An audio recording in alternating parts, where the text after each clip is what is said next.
Yeah, I'm your Black Lex today, baby.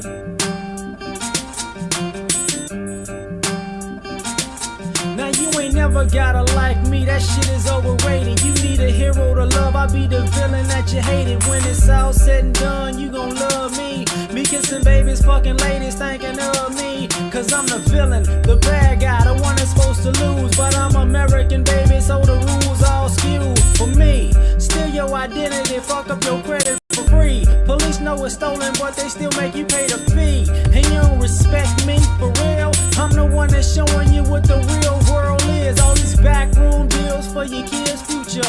My financial aid hustle keep your kids mooching. And why you motherfuckers still stupid? The Statue of Liberty married the country, divorced and now the bitch still moving. With half of the money, alimony, child support. You know what's up when I be winning in the court. Cause I'm the villain, the bad guy, the numero uno, the one that y'all hate to see. Cause I'm the big dog, the head honcho, H-N-I-C, everybody wants to be. Damn right, I'm the villain, the bad guy, the numero uno, the one that y'all hate to see. Cause I'm the big dog, the head honcho, H-N-I-C, everybody wants to be. They try to tell me thou shalt not steal.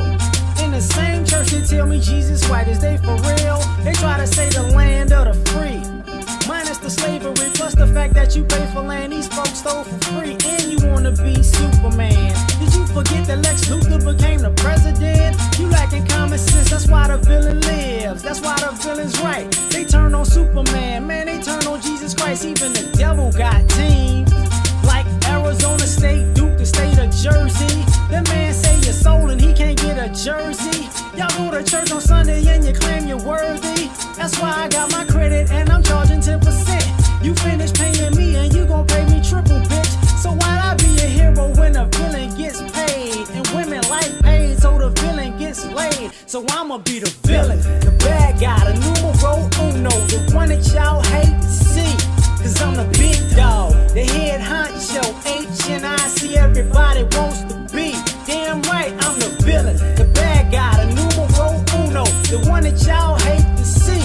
Cause I'm the big dog, the head honcho, H-N-I-C, everybody wants to be.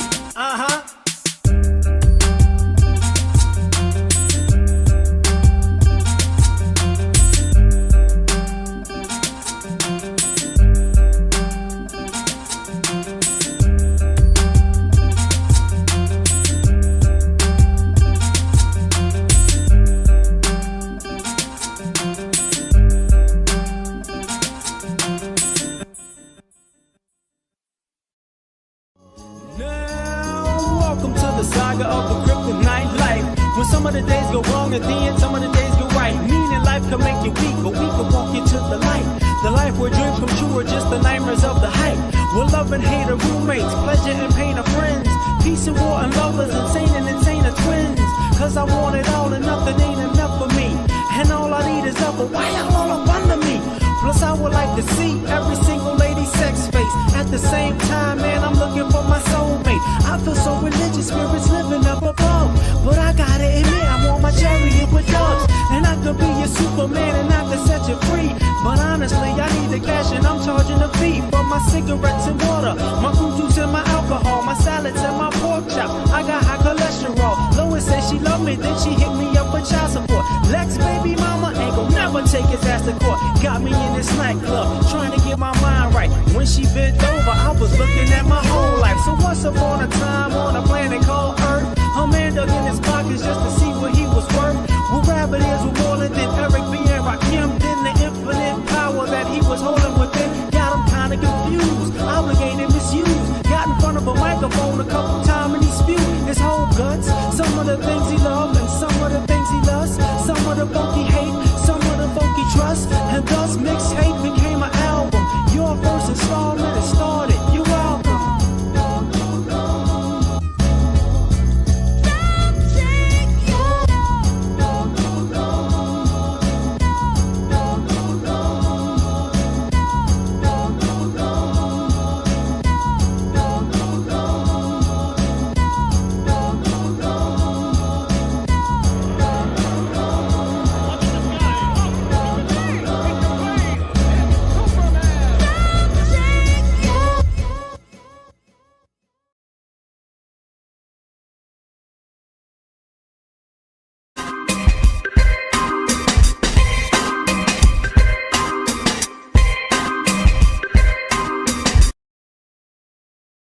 Salute, and welcome. Welcome back to the Black Ocean Now. So I'm getting deep in with your host, the one and only Great Black Shark. What's going on, ladies and gentlemen? What's going on? What's going on? Tonight, you see the title, you see the thumbnail. We have to talk about the power of the FBA Grassroots. Oh, yes.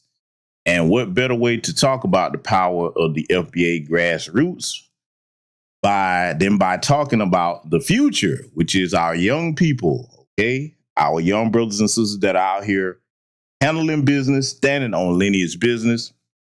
Can't be nothing but proud of them, because I'm going to tell you right now, the future of white supremacy doesn't have a future. It doesn't. Many, many generations have put in work to get us to this point of this delineation, okay? And now that we're finally here, we have a chance to course correct a great deal. Oh, I am proud of us as a collective, as a people, because everybody and their mama is shook. White supremacists, the tellers, Democrats, Republicans, everybody, they don't know what to do. Everybody's talking about our lineage. And see, this is why you must understand that we as a people have a great deal of power. People don't fear or talk about a people or a lineage this much unless we have power, okay? So I'm just letting y'all know what the tone of the broadcast is going to be once again. For anybody who wants to know what the intro songs were from, you're looking at it on the screen. It's an album called Saga of the Kryptonite Life by my good brother, LAR Movement. I'm going to be featuring some of his content on the channel here, by the way. You know what I'm saying? Brother got excellent content. Very slept on content creator. Brother has a lot of good knowledge. His channel, in my opinion, everybody can learn something from it. But if you're a brother, you can get a lot of good information from that channel, okay? That's one thing about me. I like to put y'all up on other people that have good information if you enjoy my content as well, okay? So just wanted to let y'all know, for those of you that don't know, you're going to be hearing that intro music over here a good bit. You know what I'm saying? I'll be playing some more of his stuff over here so y'all can get familiar with that album. It's a great album. Y'all got to check that out, man.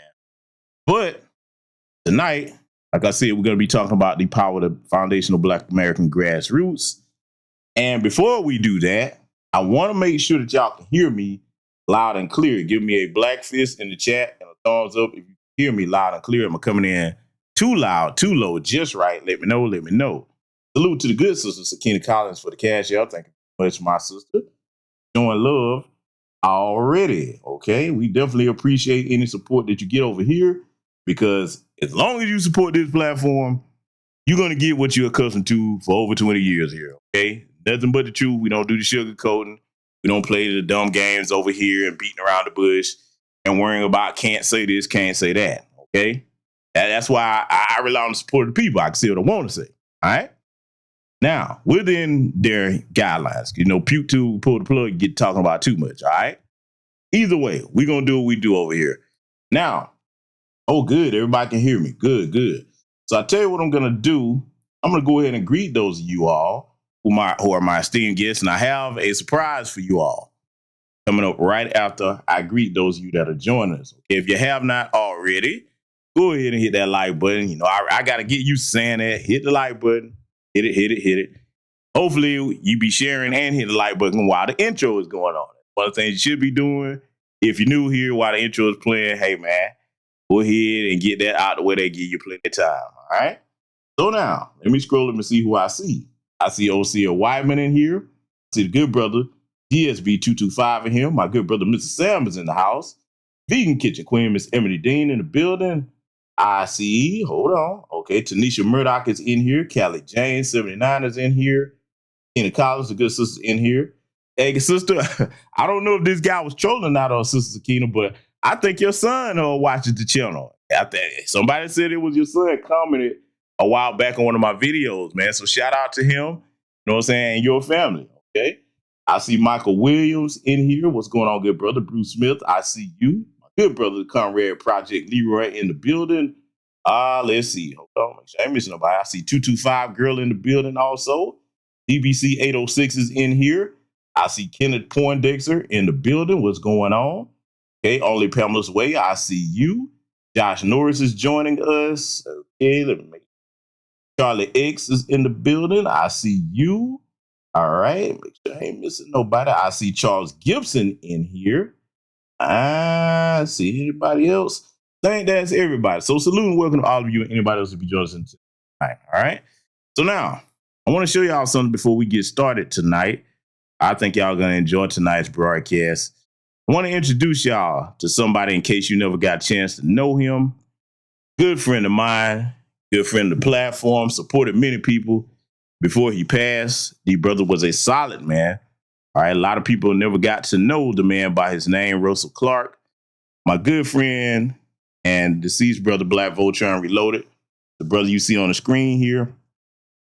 So in honor of, the work that we've been doing tonight's broadcast, because we don't forget our fallen over here, I want you to hear what this brother tried to do for our community. He put his brick in, okay, father, family man, despite the lies that some people were trying to tell on my brother, and y'all know who those people were, okay?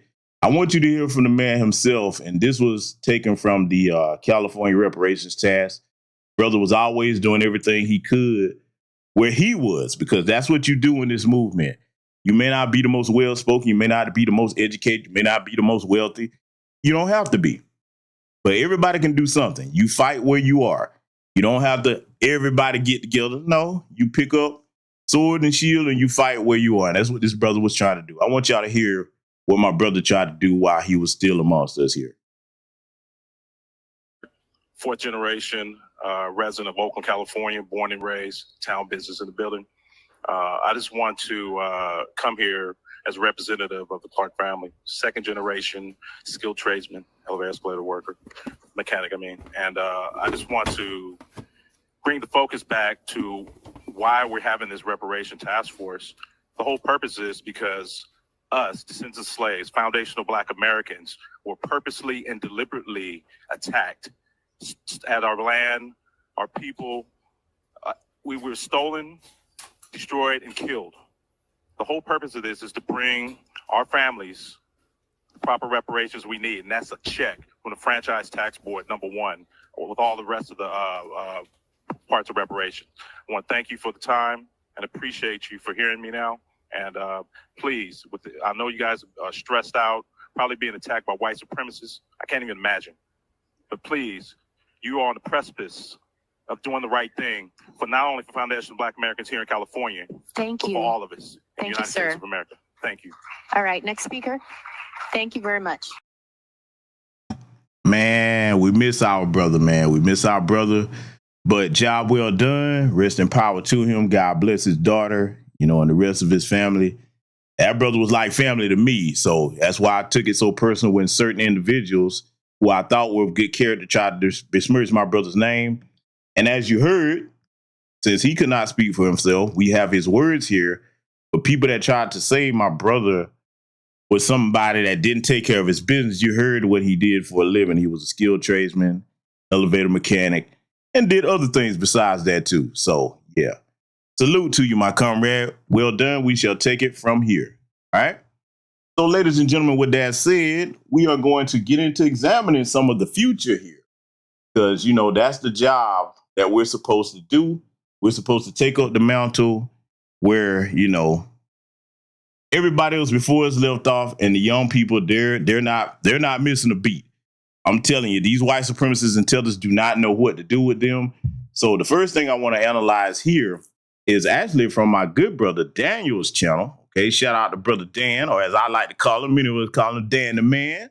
Okay, yeah, man, he's gonna be in HC6. All right, him and the other people. All right, a lot of young generation, man. Shout out to Black Alpha, brother Ant CEO, Afro Elite, Sister ZZ. Hey, man, I'll be missing some people I keep naming names.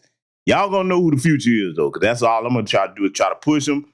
You hear a lot of them shouting my name out for good reason. You know what I'm saying? Hey, I'm not a flashy guy. I don't try to be everywhere. You know me. All I care about is getting the mission accomplished, pushing the future forward. All right, and anything I can do to do that, that's what I'm gonna do. Okay, so I want y'all to check this out. And if you don't know anything about Brother Dan, you in for a treat. Okay. Let me tell you something. The brother is cool, calm, and collected, not collective. Okay, for anybody misusing that phrase, not cool, calm, collective. It's cool, calm, collected. And very funny. Very, very witty. I'm gonna tell you, man, one of the things I enjoy about that brother's content, while he's engaging in discourse with them, those tellers, white supremacists, he take all comers, or even people of the lineage that have disagreements. The thing that's most funny about Brother Danny, all of y'all know this. If you're not quick with it with that brother, and you call yourself trying to get into a tete-a-tete with that brother, man, or back and forth, he'll insult you, and you won't pick it up until later. You'll have to come around. Did he just? Like, yeah, he did. He did. Yeah, he did. He got you. And you had it coming, okay? Because he's respectful as long as you're respectful to him, all right? And shout out to the young generation. Let me tell you this before we get started.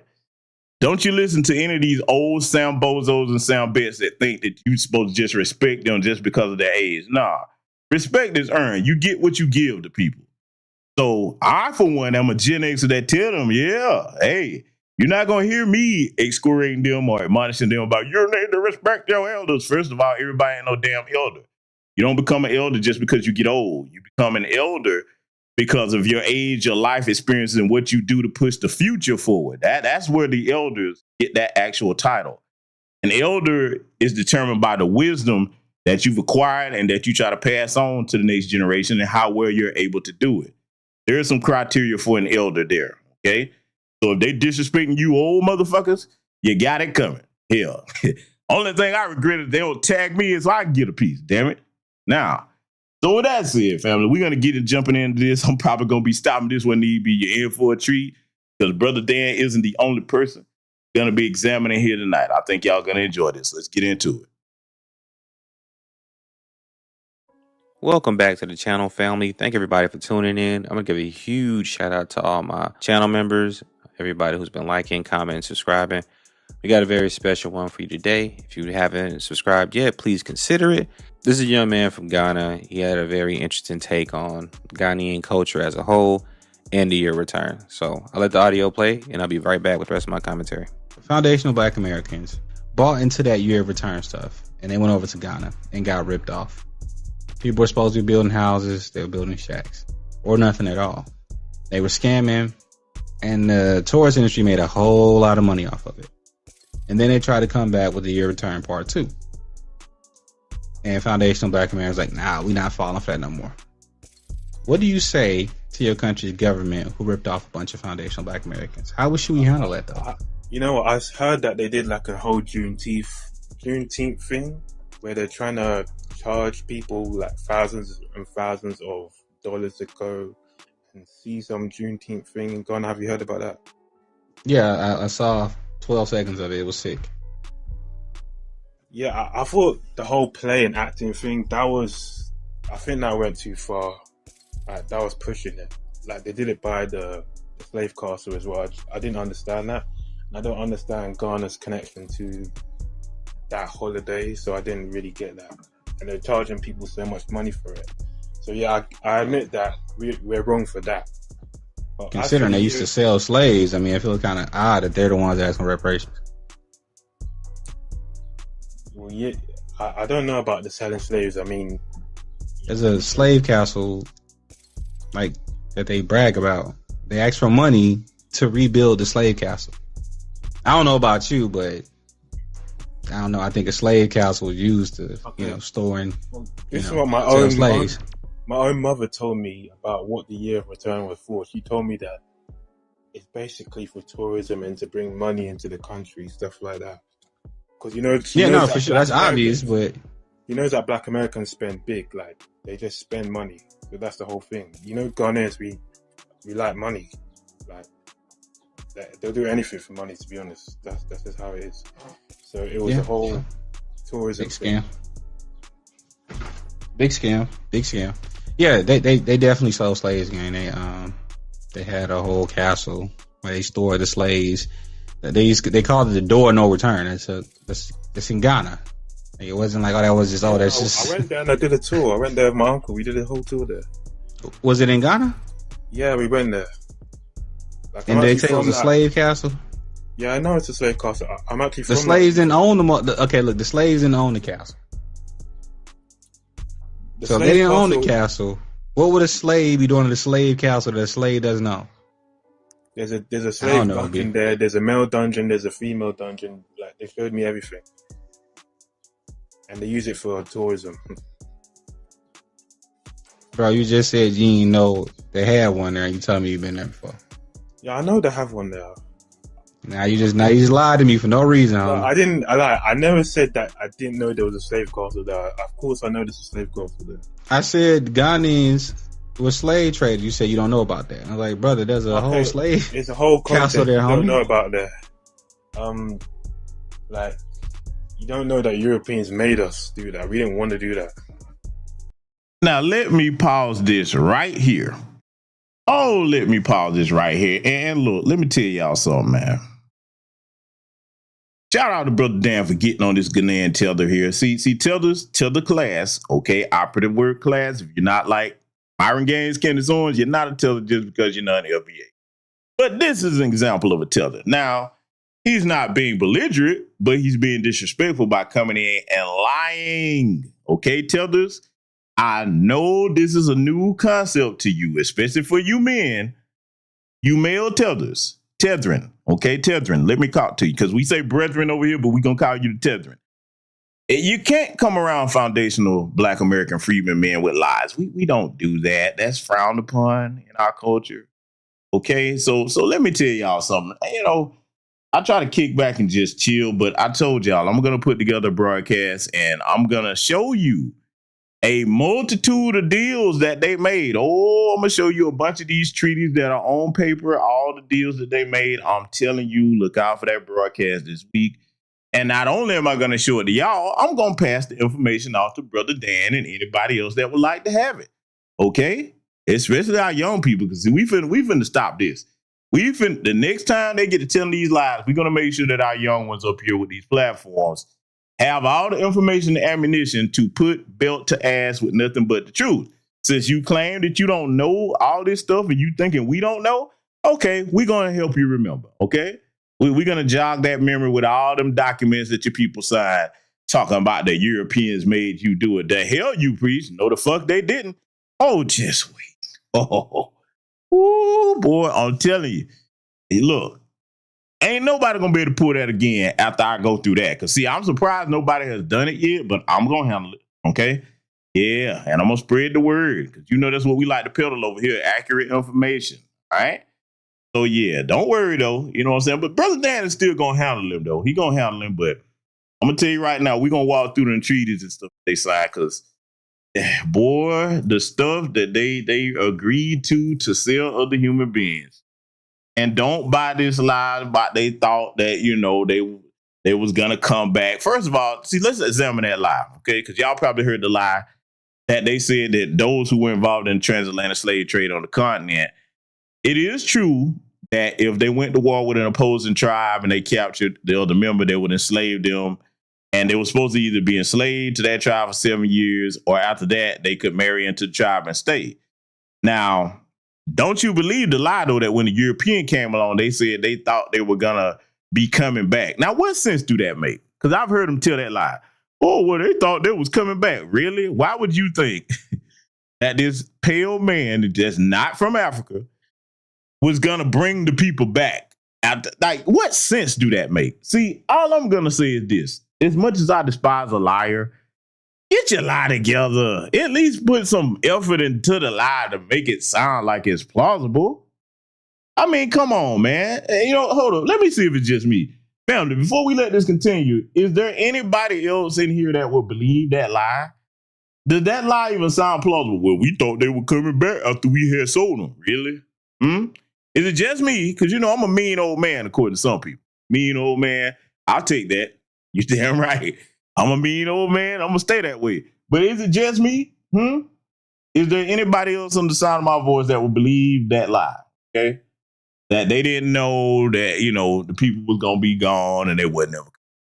I mean, any of y'all buying that? Let me look at my chat room. Oh, hold up. I'm seeing, you know, some no's and hell no's in here. Oh, don't look like it's going over too well with my audience tonight. Okay. Well, tethering, I don't think that my people are buying that. Okay, so yeah, I'm seeing some nopes and some no's. Okay, all right, yeah. So see, you know, you're gonna need to work on your lie. Okay, polish it up a little bit. All right, You do what you got to do to kind of shine the lie up, man, where people have to kind of think about it, because that makes no sense. Why would you think that a people, first of all, let's go and look at the basis of that. So you make a deal, because that's what you did with people, to sell people. Why would you think they're going to bring back the merchandise that they paid you for? I told you, it's the reason they don't like me. Let's let it continue. Dan's about to go ahead and handle this. Brother, they had manifests. They had ledgers. They had lease agreements. So are you accusing me of being like a slave seller or something like that? I didn't say you were anything. I'm telling you, people from your country were doing business with the Europeans. That's how we know how many slaves were actually transported across the sea. It was a business. Well, yeah, it's called a slave trade. So okay, so you do understand. They had companies that invested in the slave trade. The Pope said it was good. Like, there's a whole paper trail. You gotta go back and read it. The Pope said, yeah, slave trading is good. And they took a bunch of slaves from Africa and they transported them to Brazil and some parts of the Caribbean. It was a trade. They all was trading shit. They was giving guns, gold, silk, all this type of shit. Booze, liquor, rum, you name it. It really didn't have too much to do with foundational Black Americans, just for the record. Shout out to Jasmine. Thank you for Daily Heart Me. It didn't have too much to do with us, for the record. But the Ghanaians and those Europeans were partners. Yeah, I guess that's true. But the thing is, you guess you said you own houses, right? You're a businessman. You know how this works. Everything that you do, there's an itemized line. There's a line. You know what I mean? You know how itemized items work. There's line item. I got to pause right here. Let me tell you something that I really love. You know what I'm saying, about the younger generation when they do this. Notice how when the teller, and that's also passive aggressively disrespectful, I guess. No, when somebody gives you a historical fact and they're telling you there's documentation, they can name dates, times, I guess it's disrespectful. There's nothing to guess about. So I would love to encourage all the younger people with platforms, any of you in this chat room, if you choose to hold discourse with these dishonest tellers and they start that I guess stuff, you aggressively correct that. No, there's nothing to guess about. It's not a guess. It's a historical fact, and it's documented. There's no guessing. Let it continue. Right? Every person was a line item, right? This castle can hold X amount of people. That can hold X amount of people. We can hold it for this long to make the void. They had a whole science behind this thing. These were seasoned slavers. I'm talking about on the Ghanaian side. They were seasoned slavers. They knew the land. They made armed conflict with tribes with the express intention of enslaving them to be sold to the Europeans. That's the business they were in. Yeah, I guess that's true. Yeah, you can't dress up and make it sound like something it's not, brother. It is what it is. I mean, I'm not complaining over it. I know it's a big deal. I know it's like a horrible thing. And the thing is, we've like. Now let me ask this question, family, for the Pan-African goofballs, okay? Yeah, where you at, Panties? Come to the front of the class. Come on over here. Shimon. Question: how are we gonna unify with people that when we tell them about history, their people's era, even if it's not them directly, they're descendants of the people that had a hand in it.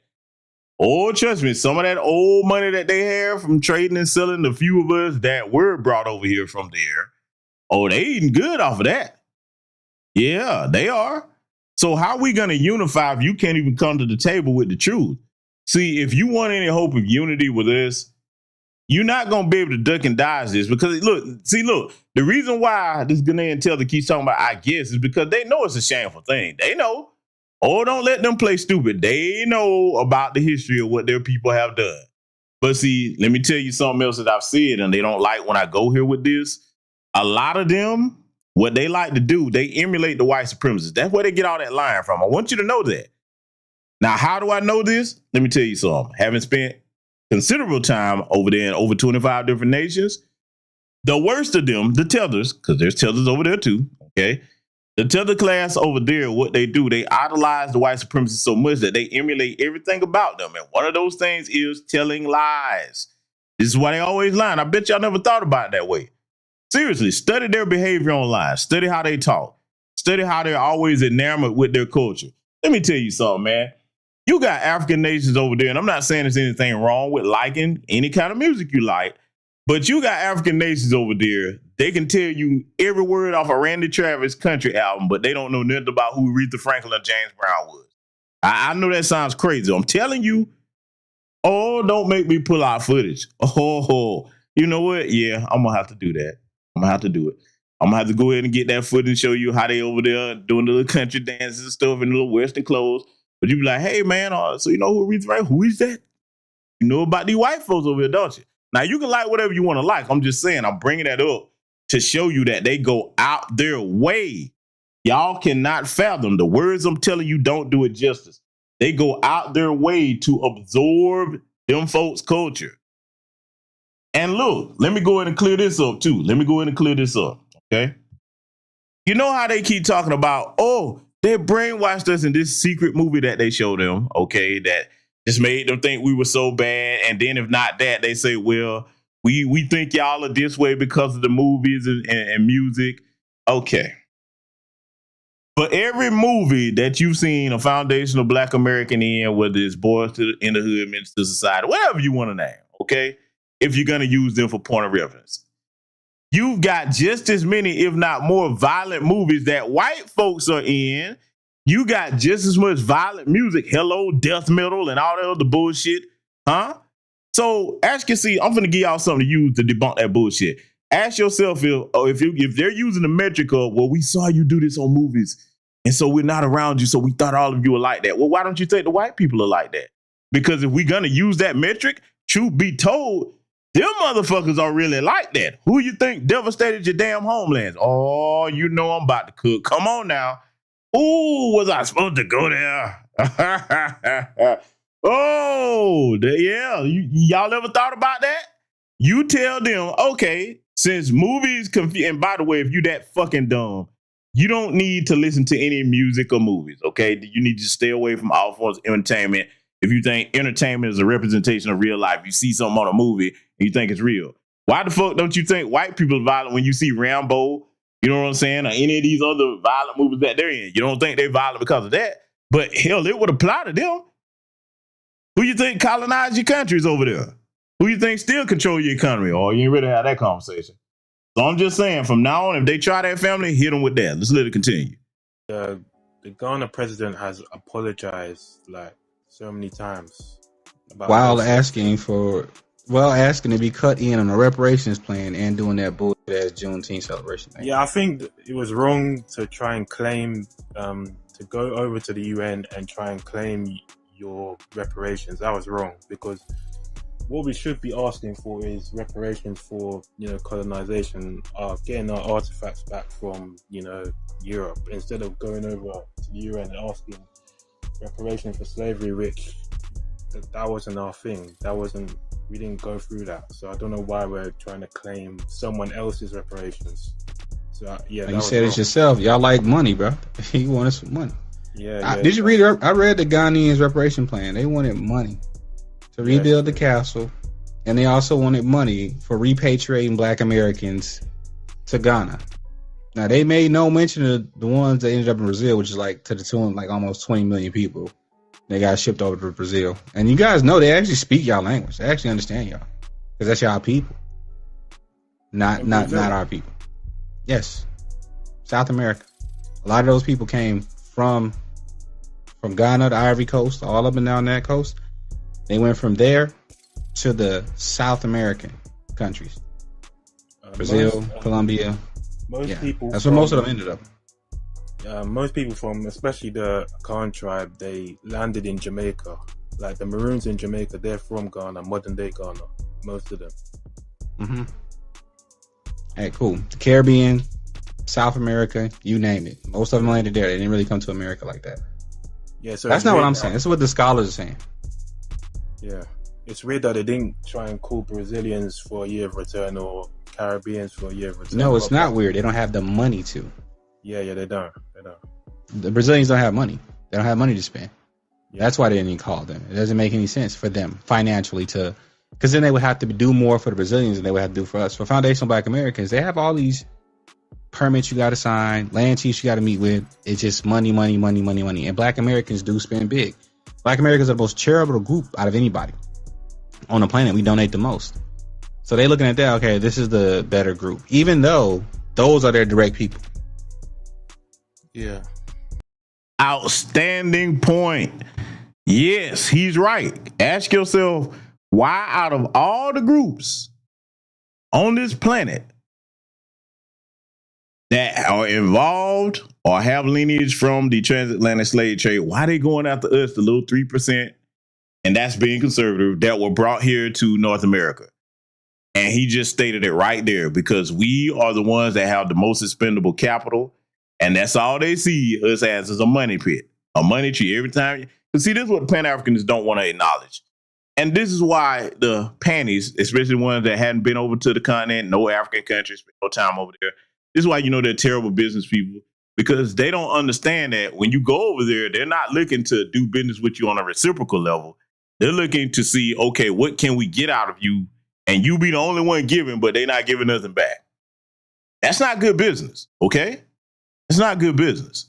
Hence why you hear all the stories of, people going over there getting scammed. Now, let me deal with this too, because see, you got some jolly, fat, passive-aggressive people, you know who they are, that will try to tell you, oh, well, if you go over there, you got to make sure that you put your business in order. Now, that's true. You do have to make sure your business is in order. But even if you do that, you still got a high likelihood of them trying to run some type of scam because of all the corruption over there.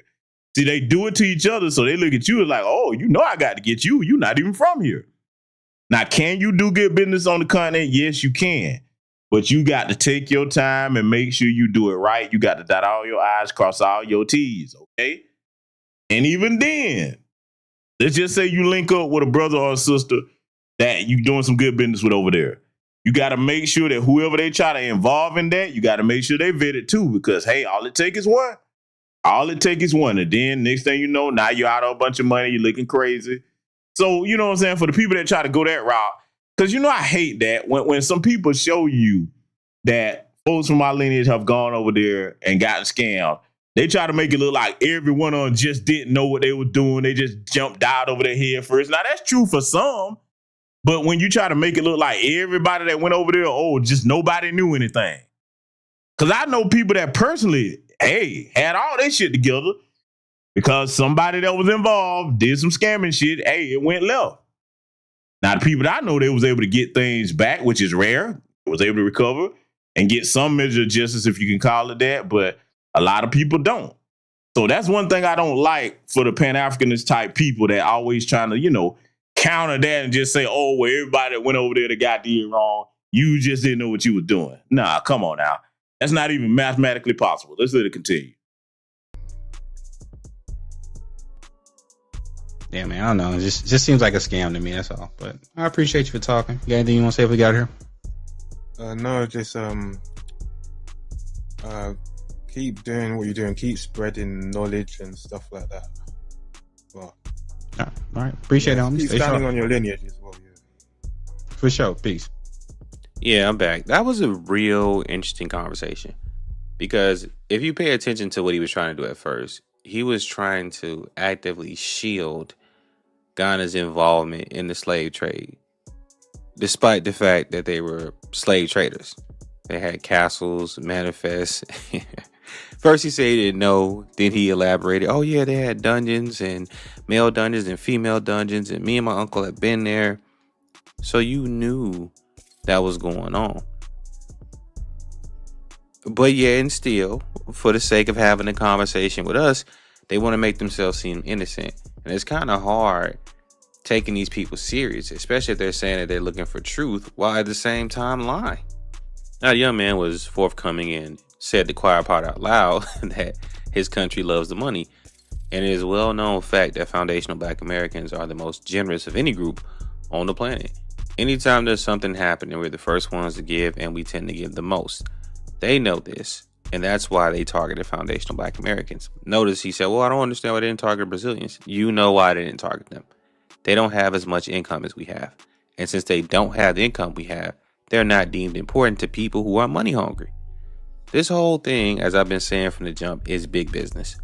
Pan-Africans have turned this whole conversation into one big money grab. This is the reason why you see them crashing out now. The Pan-Africans are so upset that Black Americans are taking a step away from this whole Pan-African nonsense and focusing more inward. It's messing with the church's money. I keep saying that because it's so true every time I say it. And you'll see in conversations like this, they just prove us to be right. They don't actually care or even want the truth. They want the bread. So when we start saying, hey, we're different from them, that messes with the church's money. This guy's British, Ghanaian British, and he's focused on foundational Black American affairs. Why? Because that's where the money is. He told you out his own mouth. Right now, Ghana's going through some changes right now. They're trying to link up with the EU. Them and Nigeria have a vendetta against Burkina Faso and the rest of the Sahel states. That is a conversation that Pan-Africans should be having. Instead, they're more concerned about foundational Black Americans delineating. And you got to ask yourself, how can you help your people if you're not focused on what they're going through? The most pressing issue for them should be supporting Ibrahim Touré and the people out in Burkina Faso and the Sahel states, because they're the only ones actually practicing Pan-Africanism. Boom, absolutely correct. Ghana and Nigeria are actually more loyal to the European Union than trying to help the brother Ibrahim Traoré, the president of Burkina Faso, I think the youngest world leader as far as I'm aware of. Instead of trying to help him and say, hey, man, this brother got the blueprint. He got them damn, you know what I'm saying, Europeans off of him and is trying to defy the West and get control of his nation in entirety, not just on paper, the economy, the whole thing. He's not trying to be a pretend president where, hey, he comes out in front of people and tell you he's the leader, but yet the Europeans control their economy.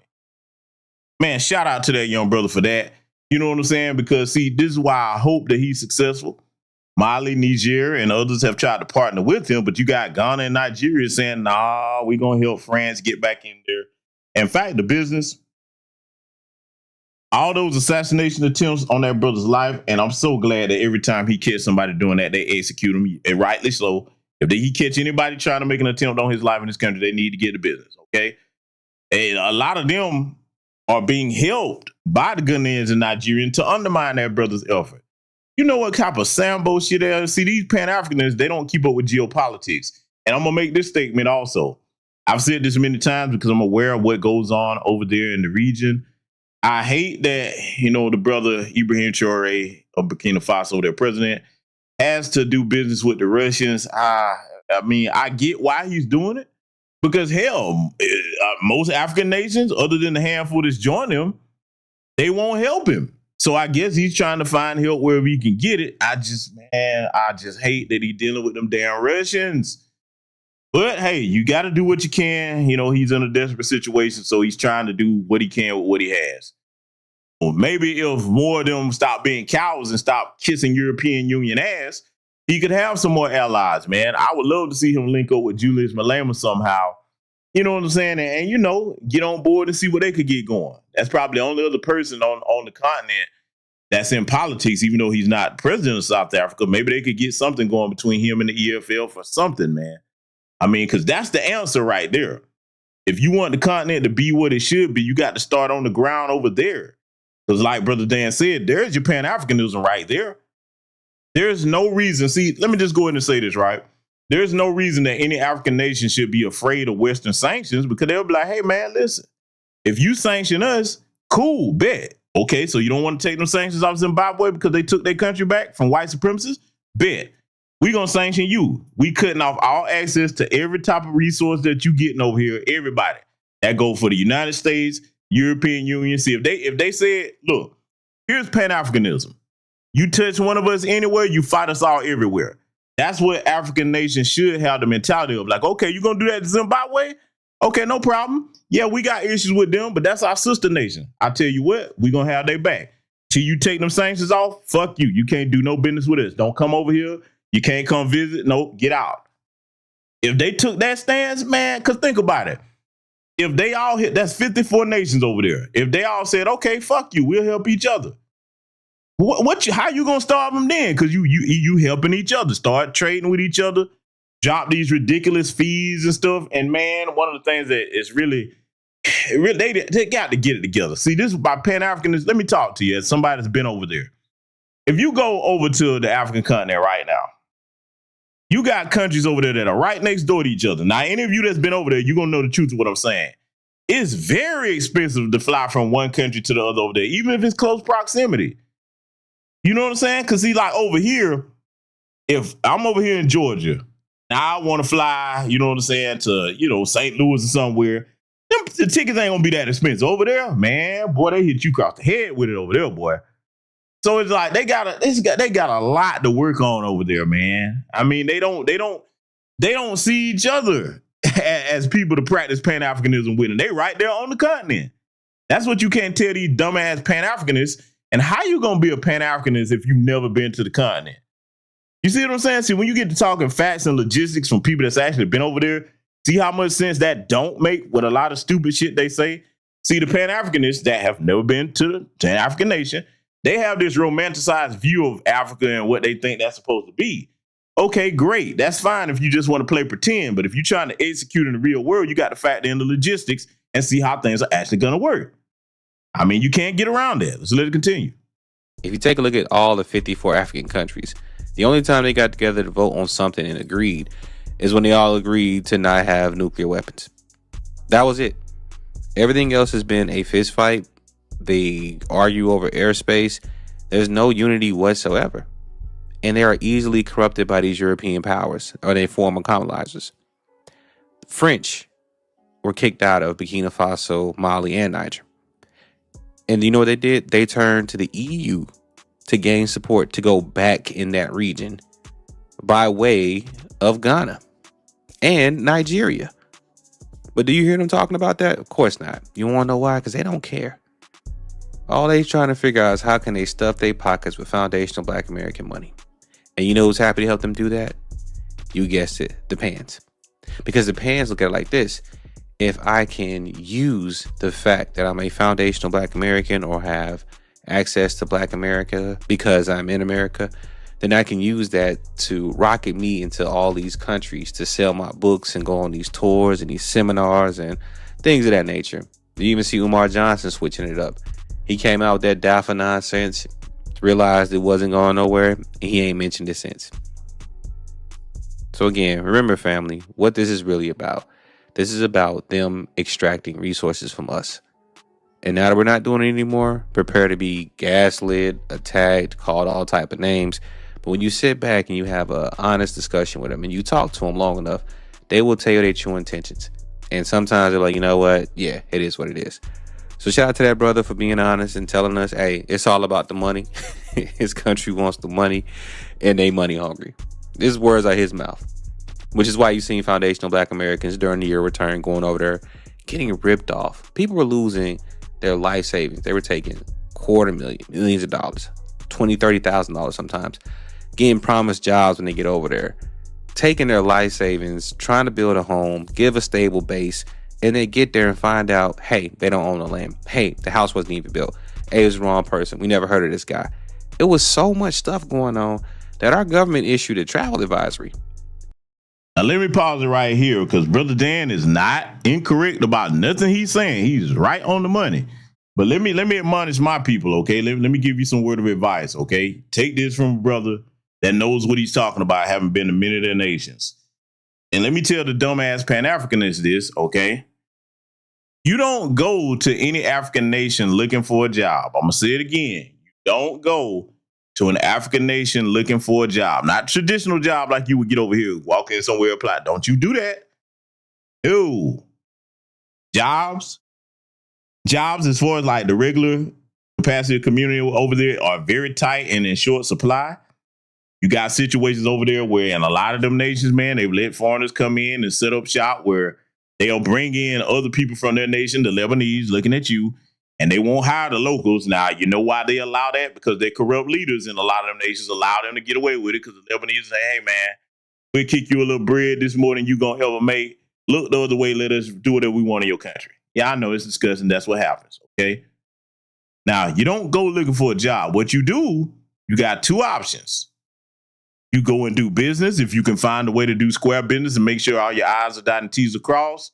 Or if you get a job, it must be on a contract. In other words, like you go over there to teach English or something like that. You don't go get no regular job. That's not what you do over there. And I'm warning you. Now, anyone you take your ass over there doing, man, I got scammed. I don't want to hear it. Nope. I try to tell you. You go do business over there, or you go over there on a contract where you guaranteed to get your money. Okay. That's going to be working for some type of university or corporation or something like that. All right. Now, if you're doing it any other way than that, I don't want to hear it. I try to tell you. All right. And I want to answer this question out loud, too. It was a question in the chat there earlier about Sister Ebony Dean.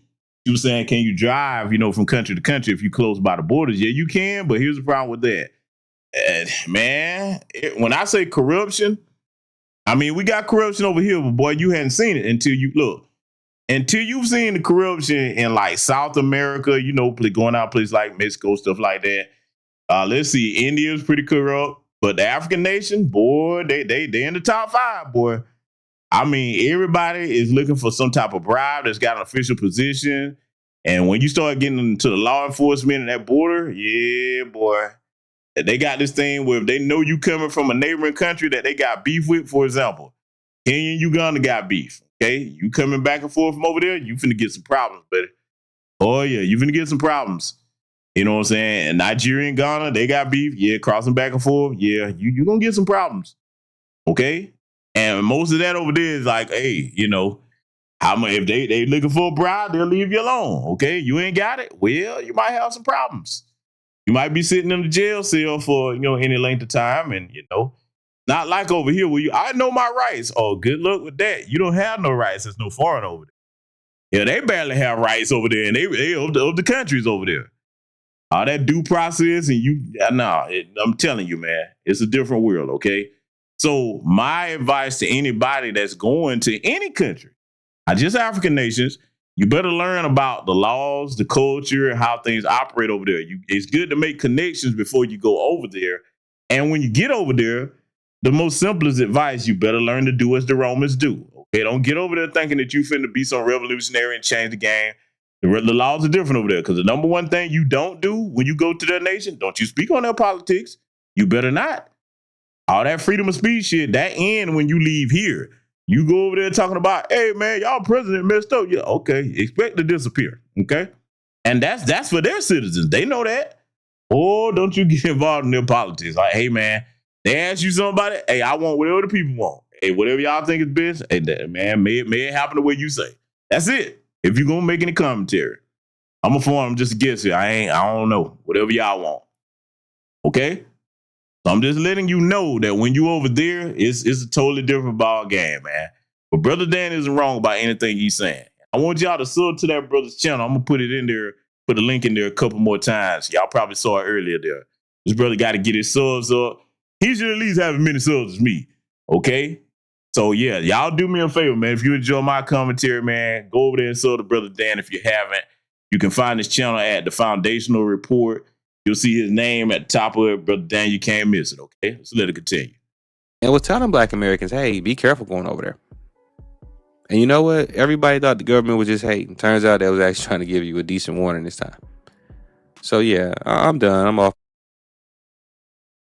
All right. So you heard Brother Dan there, and I just dropped this channel link in the chat room so that you will see, you know what I'm saying, how to sub to that brother's channel. Like I said, that's the type of content you can find over there. The brother is very skilled debater, and he debates them on his platform as they should, so that they can get monetized for it instead of wasting time, you know what I'm saying, arguing with these tethers in bad faith on their platform so they can get their little tether coins together. All right? That's what I'm telling everybody. They want to debate, bring them over to your channel. You know what I'm saying? Shout out to Brother NCO. He does those debates too, and he bring them over on his platform. That's how you're supposed to do it. You get compensated for your intellectual capacity. That's what I tell everybody that's going to do the debates, okay? So we're going to get into somebody else here that y'all know who is actually a friend of the channel. I'm very proud of this sister, man. One, because, you rarely ever see we just don't have too many sisters that out here stomping and doing this work because look, it take a lot of work to do this type of work. Whether you start your own platform or you're out here back and forth on the grassroots, you devote your time, your energy. People got different situations they got to take care of their day-to-day lives. But at the same time, they realize that this is something that we must be all hands on deck on. So, I'm always trying to encourage the sisters that's standing on business out here because we're going to check out a portion of that daily wrap-up crew segment there with our sister Brooke and President Divine on there and others. Man, they did an outstanding job of representing us. So we're going to check some of that out, man. I'm going to be stopping it and pointing out some of the things that I like best about how they handled this. Let's get into it, family. You American? Dirty black American? You have no culture. Nancy, you've been here, born here. I think American black people are the most lost black people in the world. Oh, I'm sorry, I can't do Americans. I need somebody with culture. I'm sorry. So you're American, you straight American. You got no culture? Americans don't have culture. Y'all got culture? We got the culture. We are the culture. Yeah. It's easy to take our culture for granted because it's like trying to explain to a fish what water is. They were just born in it. We are the default black in this country. This is our country. A diaspora war is what's going on in South Africa right now. So it's not a war. It's us finally checking the disrespect. What's your culture? What they eat in Europe? I don't know. You know why? Because your culture is grilled cheese. Your culture is mullet and trailer parks.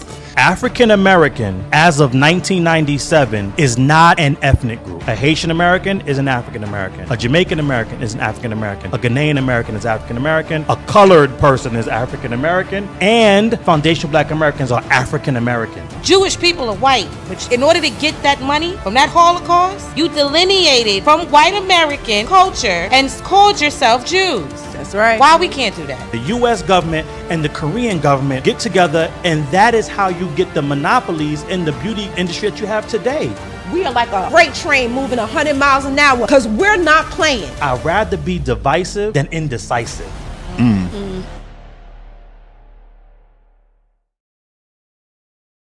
Listen, man, you already know what time it is. Like, subscribe. I ain't gonna waste no time, man. We got a lot to get into. I want to set the mood. I want to set the vibe so everybody knows exactly what we came here to address. So I want to play this video, and we're gonna come back and give our thoughts on it. That's slave food. I don't do that, babe. I'm not a slave. I was never a slave. I don't know how slaves cook. I was never a slave, babe. I know where my grandfather came from, my great-grandfather, and where all their ass came from. Your ass don't know. You part of this African side they see is more of a ratio that we're honestly doing well. They just feel like you guys are just not doing much. Parents are from New York. Americans, they don't know where they're from, I think American black people are the most lost black people in the world. My parents are both from Grenada. They came here in the 80s and 90s. So what he was saying about how they think that black people are lazy does resonate with me because I've heard that a lot. Don't go and talk to those black Americans though. You just go and get pregnant. You get into drugs. You start become gang banging. Just go to the white community, find a nice place. Just go and be decent. Stay with the white people. We don't want them here. They're your brothers and sisters. They're not our brothers. You American? Dirty black American? Why you say that? Because that's what y'all are. Dirty black American. She just said that? I did. A dirty black American. I sure did. The reason why Africans have this negative connotation on African Americans is because of the stereotypes, what they're seeing on TV. My father's side of the family looked at black Americans a certain way, and they already had in their mind, whether they said it on social media or not. We could sit here and make it seem like it's an illusion, but all other groups of black people, which we're all black, we tend to look down on black Americans. It's just a way to push this stereotype to give other cultures the green light to be disrespectful towards black Americans. But you also have to look at the statistics. What is it showing? Like, if I was to be with an American man, just any typical man, 9 times out of 10, I'm probably going to be a baby mama. I had a conversation with my boy literally right before I got here. And then when I got on my phone with my boy, he was like, nah, think about it, Rich. There's plenty of Haitians who say, vieux salope. In Creole, that means like dirty or bad, black Americans. Why is it so easy for everyone to attack the culture of black Americans? The thing is, we share our culture with everybody. We're too damn nice. That's been the problem. Because whenever we do something, we say, okay, we chop it up to just global Africanness. I'm sorry. Now, let me pause it right here because y'all seeing the highlight reel that they checking out. Shout out to President Divine over there. You know what I'm saying? Over there in the NYC handling business. But, man, listen, man. I have to agree with what Brother Tariq said. We have been far too magnanimous, far too nice. You want to be disrespected constantly, and you know what I'm saying, and violated. Hey, say yes to everybody. Be nice. No, I'd rather be civil because see, if I be civil towards you, if I'm civil towards you, that means, hey, I give you what you give me. Now, you know my motto, hey, if you get disrespectful, hey, I'm going to show you what the definition of disrespectful is. You know how I get down. I don't believe in if I hand you an olive branch in good faith and you light fire to it, I just stick out another one. No, I'm going to put the olive branch down and pull out the sword. That's what it's time to do then. Okay? Yeah.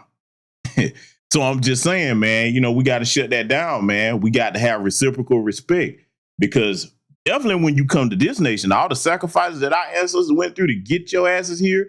And see, let's deal with 2 points in this clip, this highlight reel they're checking out with these disrespectful tethers, because these are tethers. Okay, when you, what is a tether? This shit. Come to somebody else's house and be disrespectful. First of all, the baby mama thing. Now, I've shown y'all content on Patreon and on my main channel to show you what they dealing with the so-called baby mama issue, because they act like if you go to the continent or the Caribbean, there's no baby mamas. And I'm here to tell you that is a lie from the 10th level of hell. Anybody telling you that? Baby mamas? Boy, you ain't seen baby mamas till you go over there. Now, I've been trying not to do a broadcast where I punch down about that. But if I have to do it, y'all know what I do, man. You know what I do if I go there and I have to punch down with the truth. It's going to hurt. I'm trying not to do it. Shout out to Sister Shun C77 for the super thanks there. Appreciate it. Thank you, sister. Welcome, welcome. But if I have to do it, I'm going to show you everything, okay? I'm going to show you everything. I'm going to show you everything that goes on with baby mamas. Because, see, if we're going to have that conversation now, I'm telling you, man, if I keep hearing that baby mama stuff enough, I'm going to open up the crates and we're going to go ahead and show you what they're dealing with. Because not only do they have a baby mama problem, it's a lot of incest going on over there. Oh, do we need to talk about that? Incest, selling your kids openly. You know, it's places over there where you can go over there if you one of these child predators and you can just go in and find out where you can buy you some kids. Oh, I know y'all like, oh, brother, that can't be old. The Gambia? Do I need to go there? And that's not the only place. I'm telling y'all, man, hey, don't make me do this. Because I know what I've seen, and I'm telling y'all, man. Oh, let's mosey on down to South Africa, that KZN region. Oh, I know about you nasty bastards down there knocking up 11 and 12-year-old, 14-year-old, talking about baby mamas, preying on them children. Oh, you didn't think I know about that KwaZulu-Natal region down there? Yeah, I done been all over. I'm telling you, man, keep playing. All right?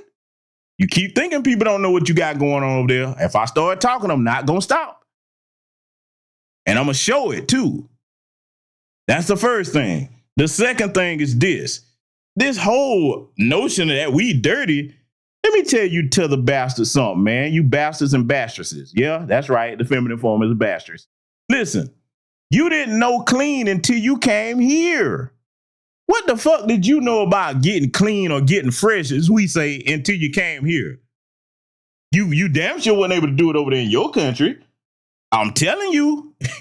Keep playing, man. I'm bored. I haven't really done the broadcast that I'm supposed to do with all this disrespect. I really hadn't done it yet. But if you keep playing with me now, it's going to get ugly. So I'm gonna leave it there for now, but I'm telling you, man, if I keep hearing this baby mama stuff, we gonna find out who the baby mamas are, okay? But I mean, we can pull up the hard numbers on this baby mama stuff. All that paternity fraud going on over there in these places, man. Boy, listen, dude, you can't talk about nothing over here. See, let me give it to you this way, right?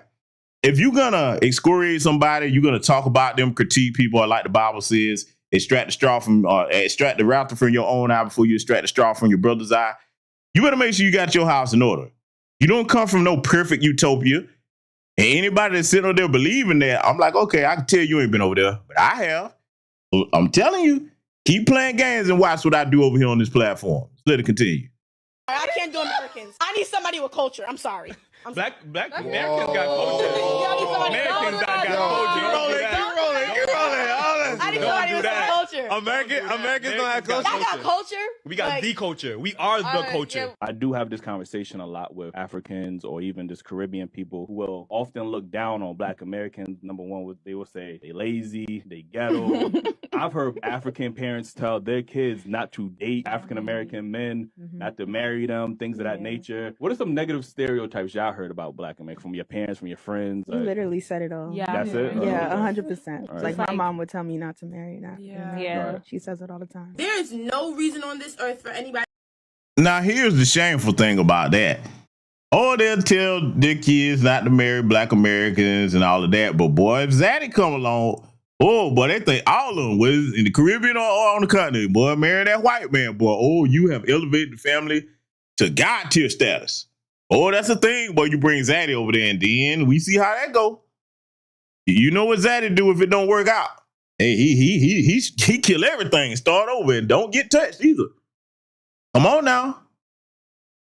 Come on now. Ashley Janae, Lauren Smith Fields. Do I need to keep going? Listen, let me tell you something. If you want to find out more about that, I put a premiere up earlier today. Go look in the video section of the channel. Check that premiere out. Because I got on the bed books and the bed winches over there. In case y'all missed that, yeah. You know, see, I keep telling y'all, man, I've been doing this. So I'm just saying, man, you know, that's something else they don't like to talk about. So they say, oh, you're not of my tribe. Okay, but is that it? So you think you got more in common with your colonizers? Hey, that's a lot. But you know the Pan-Africans don't like to talk about that, though. Let's let it continue. That's not from the Caribbean to be at Carnival. And I don't care how y'all feel on the subject. Y'all know I love Jada Waiter. But what the do her and her American friends know about Carnival? Some things do need to be private and they do need to be just to the people who it needs to be for. What do y'all feel like y'all should do in order to know where you guys come from? Are you guys doing the DNA test We're to telling see you, which part of no, Africa we're you come telling you we're from America. So That's you it. are still Like, that's- enforcing us to have to prove to you that we're Black enough or we're African enough. We don't feel like we need to do that. Well, then that's disrespectful. Do you see how dumb they are? We don't have to do ancestry and all of that. Look, let me tell you, stupid Tilda, something, okay? We know who we are and where we're from because our immediate families, if you grew up in a foundational Black American household, you're going to know your grandparents on both sides of your family. We know where our people are. We know our great-grandparents. We ain't on that disorganized bullshit, jumping here, jumping there, moved over here, moved over there, this tribe running from that tribe.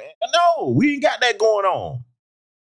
We go to each other's houses. We have family reunions. You know, something you others don't do over there. Oh, see, this is where it just kills me. Like the brother on the Daily Wrap-Up crew is trying to explain to them. We're from here. I know that you others have a comprehension issue, but we're from here. This is our homeland. This is it. No matter what you think, no matter how confused you are about where you come from, we actually have documentation. See, you don't want to do that. You don't want to have a documentation party because we can pull out paperwork after paperwork after paperwork, record after record, and show you how far our family go back. Generations here. You can't do that where you from. And you the majority. Oh, see, I wasn't supposed to say that. And see, this particular clip right here, I remember when this bullshit came out with this little disrespectful buck-tooth son of a bitch right here. Let me talk to young people in my generation here, you know what I'm saying, in our generation, okay? Let me tell you something. The young generation, y'all got to stop supporting people like Cassinet. I get it, you think he's funny, you know, you like the stuff he do, but just like I got on the sisters about Tasha K, and shout out to those of you that are going to stand on business and stop fucking with Funky K, you don't let anybody disrespect your lineage and continue to give them your support. You got to have more cultural self-esteem than that. You got to have more pride in who you are than that. Because you'll never get respect if somebody like this little buck-tooth weasel can talk about us like he's about to say, and then you keep fucking with him.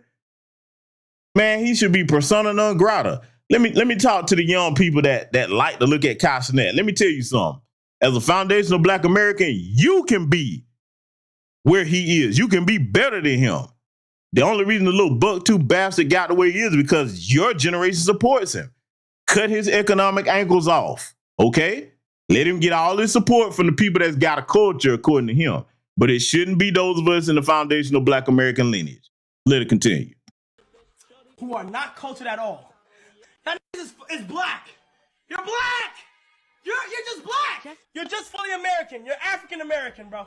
That wasn't an insult. That was strictly, you're black. You're not Trinidadian. You're not Jamaican. You're not African. You're not Ghanaian. You're not Dominican. You're not Puerto Rican. You're not Cuban. You are American. African Americans in this country are the only groups. They have no culture. But currently, there's not an African American culture. No, you have no culture.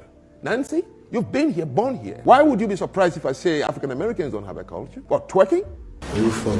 I'm from Queens. Queens? Yeah. Where your family from though? Here. So you American, you straight American. You got no Basically. culture? Well, not like that. Don't be shady. Man, that's nasty. So I was having a conversation with a friend yesterday, and we were talking about Caribbean cultures, and Black American culture came up, and he was talking about how, Black Americans don't have a culture.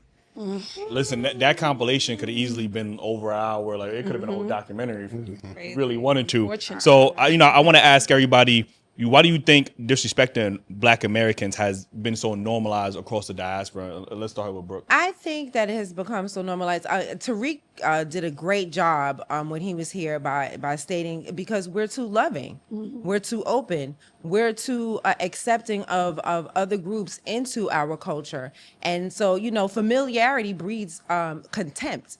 And that is the point that we're at now, where all of these people, they feel comfortable so comfortable in our culture that they feel that they can actually judge us or tell us what to do and how to do it in our culture, in our country. When, what's his name?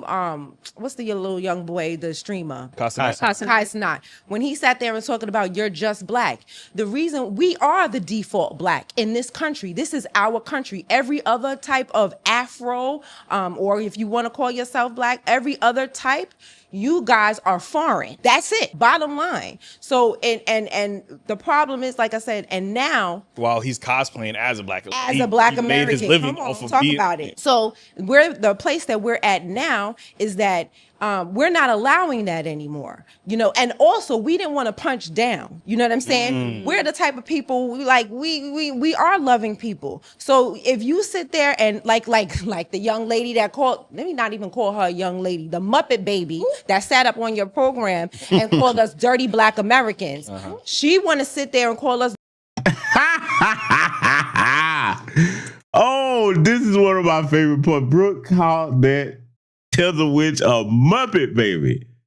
Oh my God, that is hilarious. That will never not be funny, man. Oh, and rightly so, man. Listen, man, for the Tether start, hey, man, we don't fuck with y'all until y'all start being disrespectful. And I don't know why you like to do that, because y'all still crying about stuff from grade school. You don't want us to get on your case, man, because, hey, listen now, we gonna start cracking jokes, man. Come on now. You still crying about stuff from grade school? You think you want to go with us and when y'all adults? Come on now. Hey, what she called her a Muppet baby. Woo, man. And look, y'all know I contributed my penny. You know what? I shouldn't do this.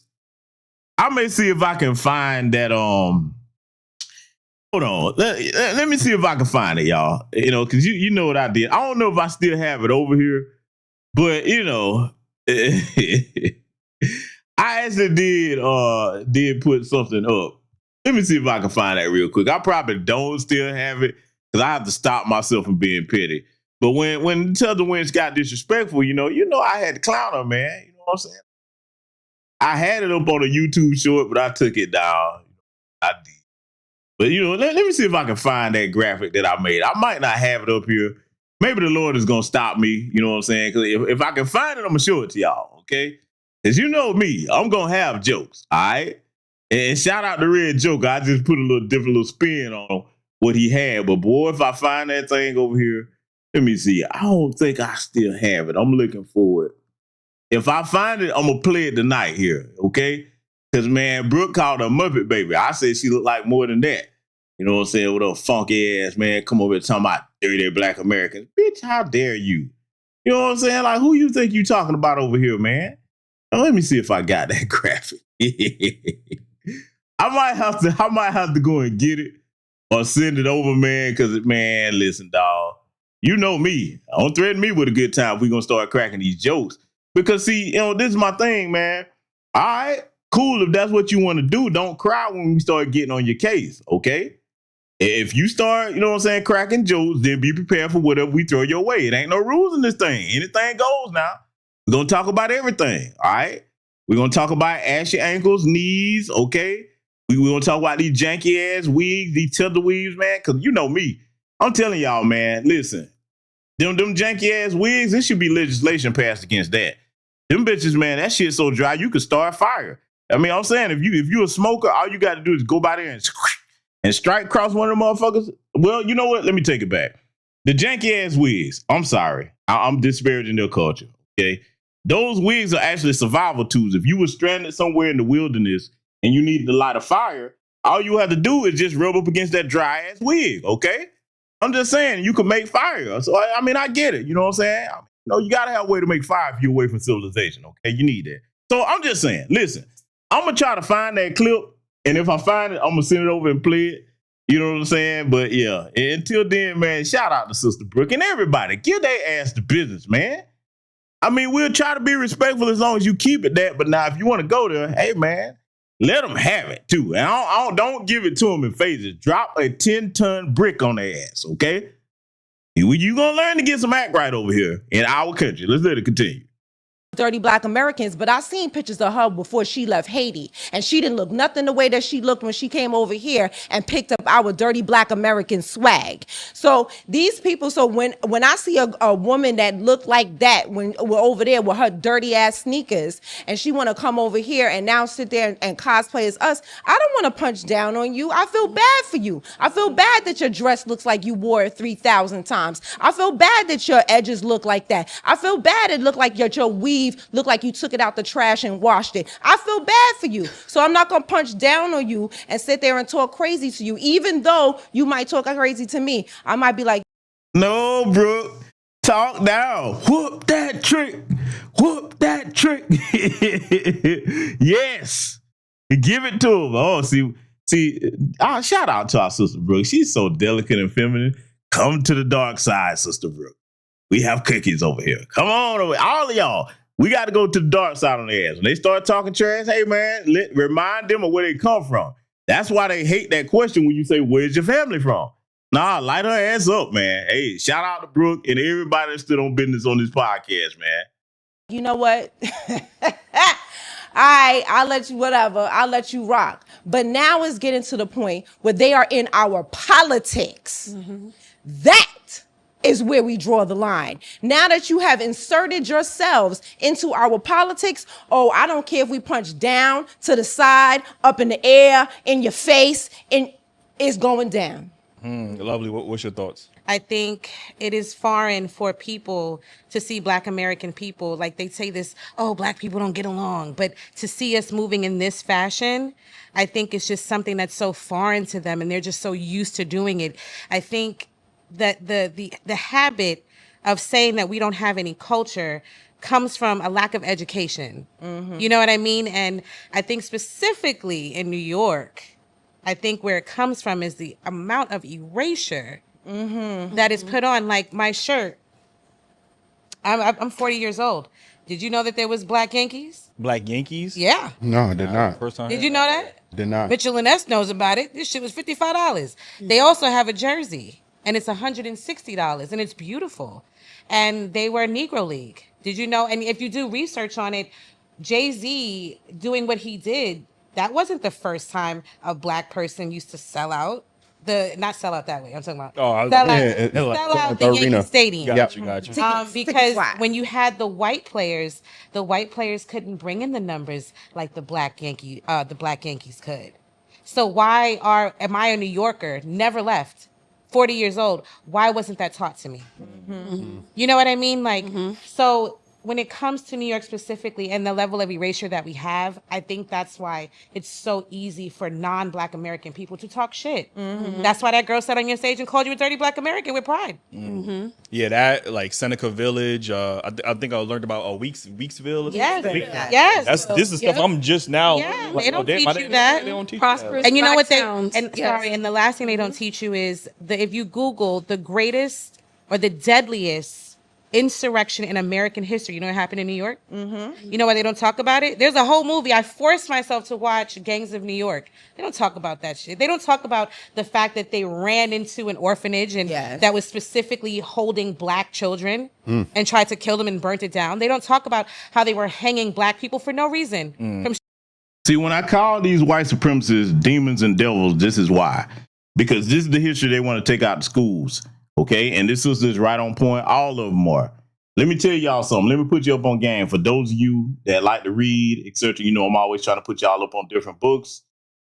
Some of the things that are most true that are in certain books, they do two things. They'll either ban those books over here altogether, or they'll make them so expensive that they hope that you won't be willing to go and buy that book and get it for yourself, okay? Without Sanctuary, that's one book. Okay, there's several others. You know, I'll put y'all up. I need to put up another book list for y'all too. You know, I may do that in members only because, you know, I want to keep some stuff just for the family. All right. And look, let me point out something too, in case they don't think I'm aware of this. White supremacists, I know what you call yourself doing. That one regular person, I know who you are.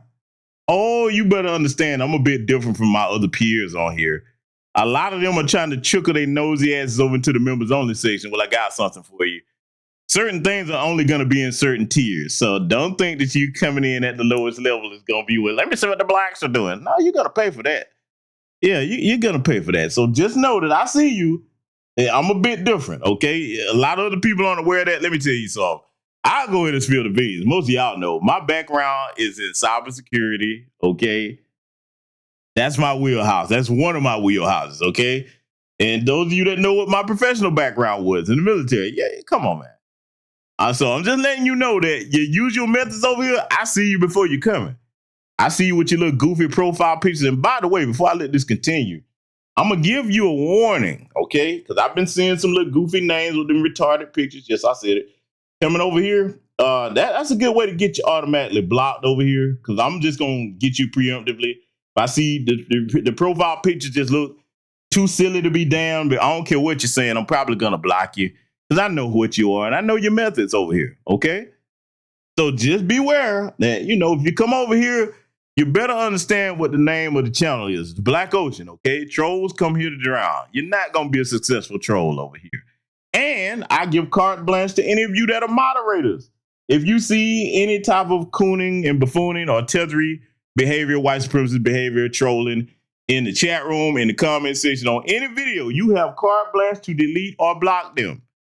No argument, okay? I'm telling you. All right, so I'm just letting y'all know I'm watching. All right, you ain't fooling nobody over here. Let's let it continue. Street signs in New York.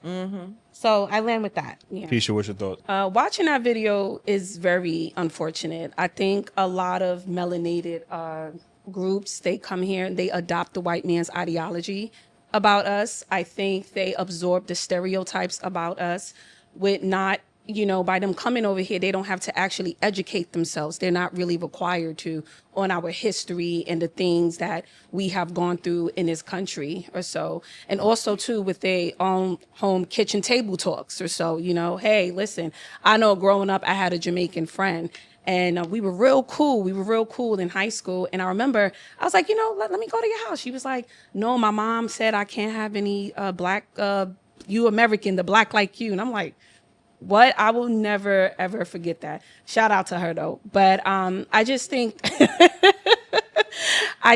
that's just what it is. And it's just unfortunate because, you know, we opened the door for them to come here. Our ancestors fought for them to be here, to thrive here in this country. And it's just like, unfortunately, we just getting spat in the face, which is why we are forced to delineate. And we're going to definitely talk about delineation. Divine, what's your thoughts? I mean, just echoing the sentiments, that video is, you know, if you are a lesser person, will have you triggered to the point where you can't think straight. And I think that's what you start to see in some of these discussions. It devolves, right, because of these things. But when you kind of take a step back and understand the facts of the situation and then what you do in the face of facts when you don't want to accept them, it's easy for them to denigrate our culture is because it's a coping mechanism, right? Facts of the matter, everyone knows at this point what we did, and that they're only over here because of our sacrifices during the civil rights era and before, because this country did not want them here. But the double-edged sword of that is that when you talk to a lot of Afro immigrants, when it's time to give us our credit or for us to even claim the country that we built, their number one rebuttal is, oh, this is a white man's country. And so what happens with that is that they have adopted the white man's ideology, knowing that they're coming to what they believe is the white man's country. And so what happens is when you come to a white man's country, but you are also faced with the realization that you're only here because of foundational Black Americans and what we sacrificed, you now have a conflict inside your mind. And so what you have to do is pretend that we're not who we are. Pretend that we don't have a culture so that it makes sense why you came here and you're the better version. And I'll land on this because it's something that I thought about culture for granted, because it's like trying to explain to a fish what water is. They were just born in it. It gives them sustenance. It gives them life. They don't know anything else but that. But like you said, when the sister said, oh, yeah, you don't have a culture, like, no, we're the culture.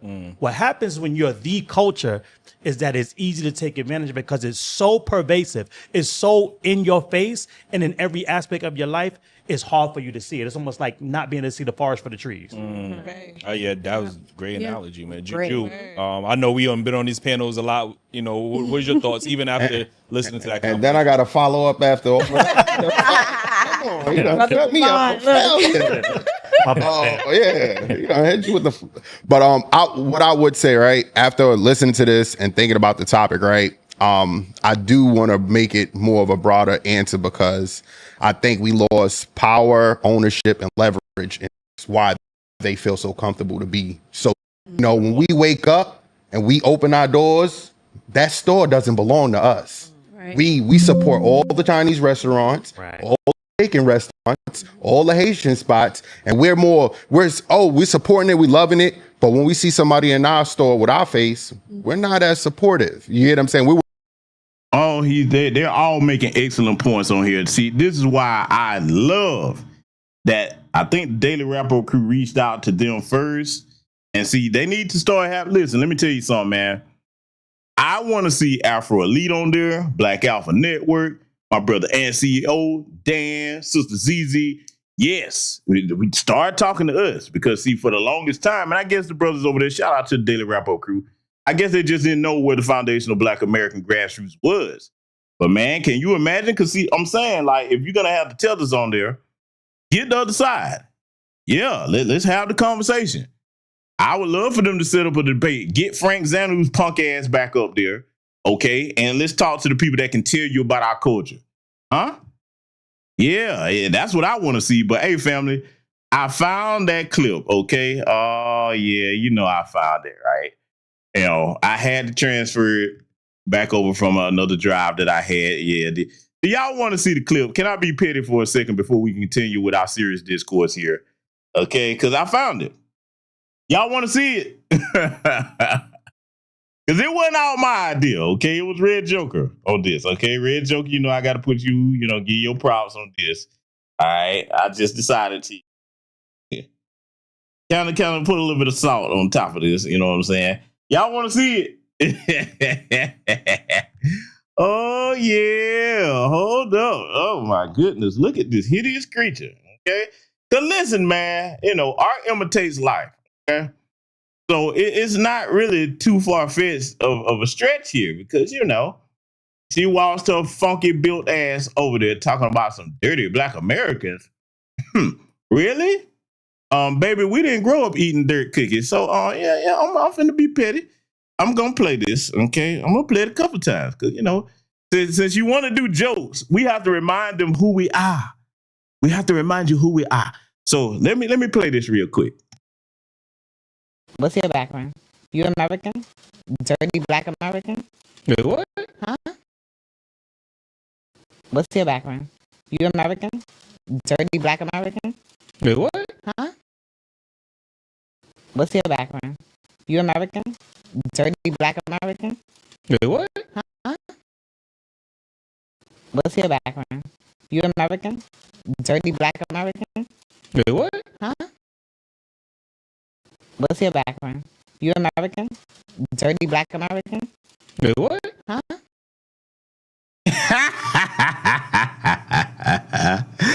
Woo! Shout out to the homie Red Joker, man. Yeah. Oh, look, there's a worse version than that. I thought there was a version that I added something to it. Maybe it was for the bits that I did. Oh, y'all laughing over here. Listen, man. Hey, look, we done told you. Hold on, let me not say it in that voice. We done told you, boy. Yeah, you come over here with that tethering stuff. Now you think you want to roast and Joan. You can't do it like us now. I'm gonna use the redneck voice and talk to you. You don't want to get down and dirty with us now. You know how that's gonna go if we decide to clam. You better be glad that that's not the version that I put the extra sauce on. Cause let me tell you what you would have seen if I'd have found it. I might show it to y'all at a later date. But what I did, I made the heifer get up. And she was dancing with some dirt cookies in her hand, okay, with a bunch of dust flying around. Oh, I added all kinds of shit to it. Maybe it's for the best that I didn't find that version. I thought that was it, but don't worry. I'll put that up. And I'm going to be, listen, this AI has turned me into a menace. It has made me feel free to express my creative ideas, stuff that was just trapped inside my head. I can bring it to life and show it now. So I'm warning you, tethers, you better behave, because if somebody like me gets inspired to clown you, I'm going to have a good time. Yeah. Oh, camel face funky bitch. Dirty black American. Get your dusty foot ass back over there with barbecue. Huh? That's what you do. Raggedy motherfucker. Y'all know I don't play about that. And listen. Don't nobody get it twisted. I don't like to talk bad about females, man. I don't. But now when you come at my lineage, man, the kid glow's coming off. I'm going to treat you like I... Those went to $20. We ain't complaining. You know what I'm saying? So I think we have to take somewhat of accountability when we look at this, because they believe that they came, everything getting taken away from us. But at some point, I do think if we had the power of our community, if we control who was walking in and out, all these fucking liquor stores disappearing, all these other bad things going on in our neighborhood, if they knew that we had the power, which we should have, it would be a whole different story, in my perspective. Can I give a little bit of pushback? Oh, sure. Just a little. No, I want it. I grew up in East Flatwood, so Yeah. I've heard different variations of this argument a lot in my life. Mhm. And my answer is always the same. My fault, ladies and gentlemen. I did something over here. I had something operating. So if you see like a pause in the stream, hit your refresh button. My fault. Can y'all still hear me though? Can y'all still hear everything? Because sometimes when I get the clowning over here, Oh, and I ain't done yet though, because I'm really probably gonna put that stream together since they want to talk about this baby mama stuff. Yeah, I might have to start pulling some facts about that. I was trying not to do it, but yeah. No, I might have to do it. But tap in. Let me know. Give me a black fist if y'all can still hear it, brother. Okay? Yeah. And that was my fault. That wasn't you two. That was me. I was doing something else over here. You know what I'm saying? I was about to try to put something else up here, but yeah, we'll save that for another time. Because, boy, maybe that's a sign from the Lord to chill out. He's like, my son, that's enough. Okay? Sometimes he has to rein me in. Okay? Once I get off the leash, man, I'm going. Okay? Yeah. All right, cool. Everybody can still hear me. All right. So listen, we're going to let this continue. Like I said, shout out to them for making a standing on lineage business. And I'm going to put Sister Brooks' channel in here in case y'all missed it. Please go subscribe to our sister, okay? We got to get our subs up, man. Get her and Brother Dan up to where I'm at, all right? Come on now. I know we can do that, all right? Let's let it continue. Right? During the 60s, I don't think people realized that the Montgomery bus boycott was 380 days, if I believe. 81 days, 381 days. So that was little old ladies walking down their shoes. That was every single person taking the bus, carpools, bus services, everything, right? So there was a time in this country where we did stick together. What happened? What changed? And so I usually leave that question up in the air for, the people around me to think about, right? But I won't do that to you. I'll explain. In the 60s, we brought a bunch of other Black people. So I would give pushback that the Black people that you see, because as you said, you realize as you were, trying to put this panel together, Mm-hmm. how many people are not Black American? Mm-hmm. How many people are that you assume are Black American, but when you start digging into that lineage, when you start digging into who their parents are and where they came from, that they are not Black American. My subtle pushback to you is that the people who are not sticking together, because we stick together. When I see a Black person's a business or whatever, I'm trying to support. If I got the money, I'm not trying to talk you down on price. I'm not trying to do any of that. I'm trying to help you out, right? And what I have noticed is that, take a look at the boycott that we have. I don't like to use the word boycott, but for wealth just transfer. the transfer of wealth, because I call it the blackout. I call it the end it all. I call it get them the heck up out of here, that we're doing with the Asian community right now, right? Because of what happened with our young brother Cyrus in South Carolina, right? So who was the first one online talking about they ain't boycotting nothing and they gonna get some chicken and broccoli? Who's the first one to tell us that they not participating in that boycott? It's the Caribbeans and it's the Africans, and so they're not here because, as they have told us numerous times, they're not here to help us fight. They are here to get money, to get what they can get. Now, that's a good point that Sister Brooke brought up, okay? When we trying to stand on business and we saying, okay, hey, and then see, this is where the Pan-Africanists need to go and talk to the tethers at. If you're going to talk about unity and Pan-Africanism, okay, well, when we decide to take a stand against these white supremacists or the white supremacists adjacent, like the sister was saying, for what happened to our brother Cyrus Carmack Building, say, okay, we're not rocking with you. Who the first one to jump up? Nigga, I'm still going in here. It's usually you tethers. You melanated tethers, continental African Caribbean tethers. Yeah. We got to talk about it. Why don't y'all check them about that? That's okay, though. We know how to do it.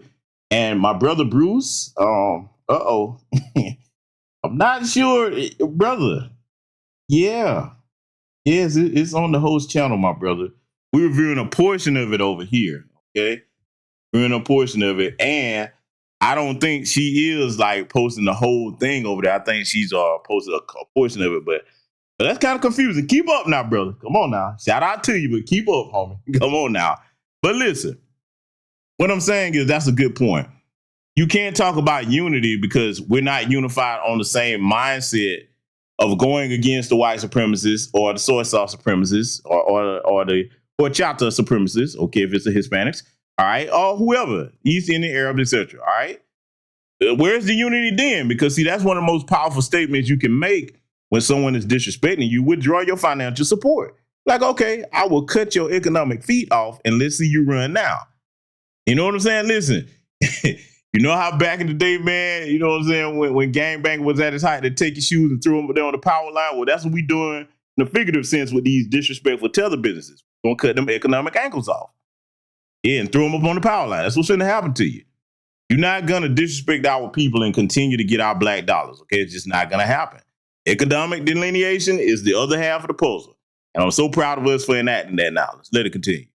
So my question to you is why we keep supporting those places. Now, that's so I'm not against anything you're saying. My whole point is that we're putting too much money into that and not into where we're at. That's my problem.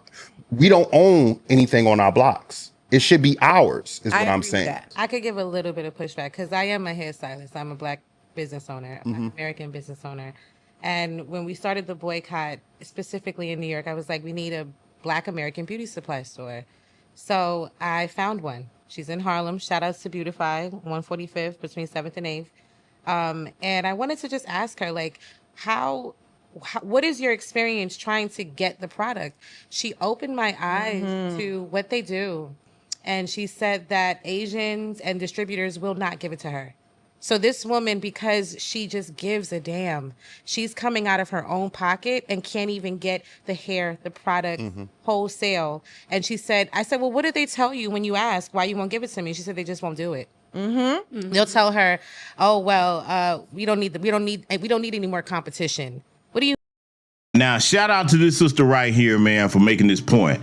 Let me expound on what the sister's saying, because she's spot on, not just with Asians, Everybody, all these other groups, East Indians, Arabs, especially the white folks. It's not about you having the money to buy it.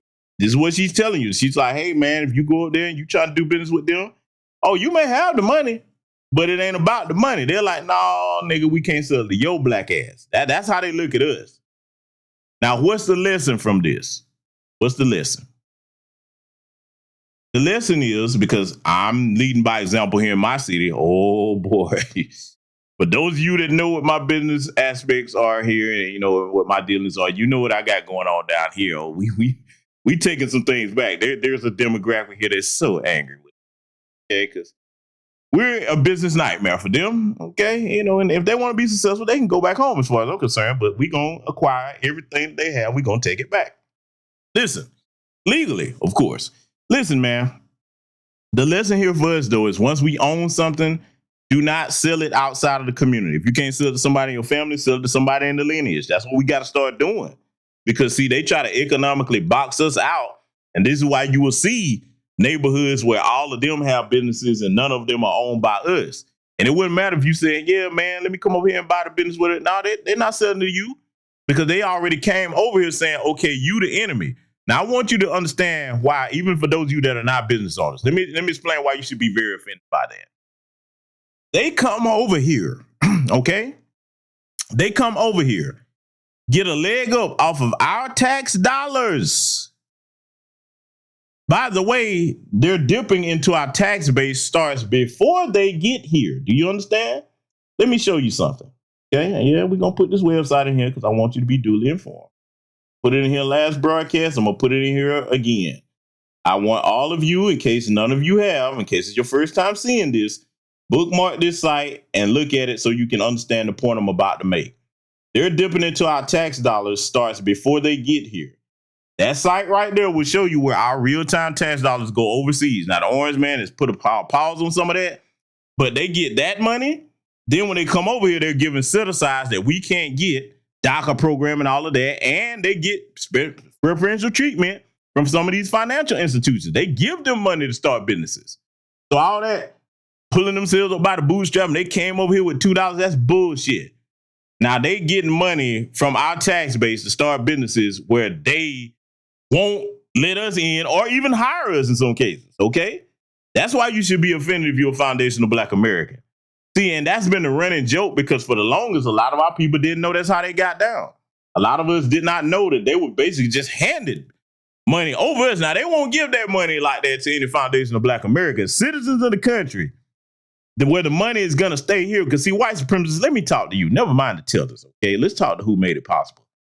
This is where white supremacy is just awesomely asinine, okay? You brag about these high IQs that you claim you have. Let's go over some basic business math. What sense would it make for you to give economic capital to immigrants that are not loyal to this country? They set up businesses, they don't want to hire other Americans, and then they send remittances out of the country, which that money does not stay in the American tax pool. Do you know how goddamn stupid you have to be to do that? You hate Black people so much that you would fund immigrants that extract resources from the country instead of giving us those funds where we can employ our own people and start businesses and employ some of y'all broke asses and keep that money circulating in the American tax base. That's how asinine white supremacy is, ladies and gentlemen. Let's let it continue.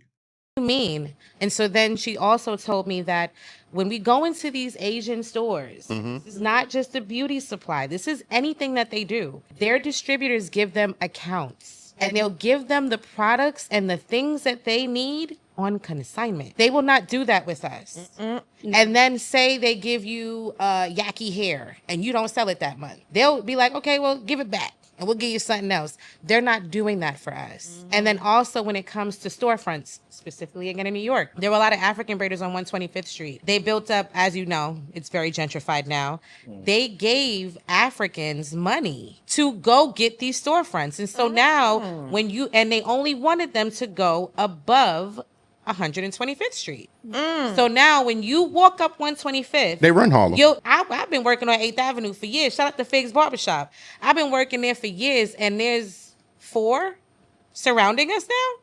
And they don't even have the flow of traffic that they used to have because they used to work, and they're not giving that to us. I tried to get a storefront 5 years ago and they wouldn't do it for me. So that I hope that helps to answer your question about why we are moving the way that we're moving, because every time as we look at, I don't know if you're aware of this, there were 1,200 towns in America, Black American towns, where we did it ourselves. We didn't ask for no money from nobody. I agree.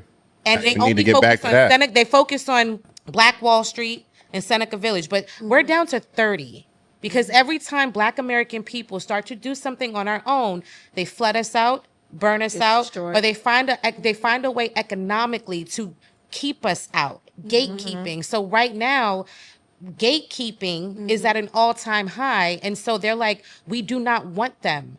Shout out to Racer Bo. He did some research a couple of weeks ago and saw that it would only take 90 days.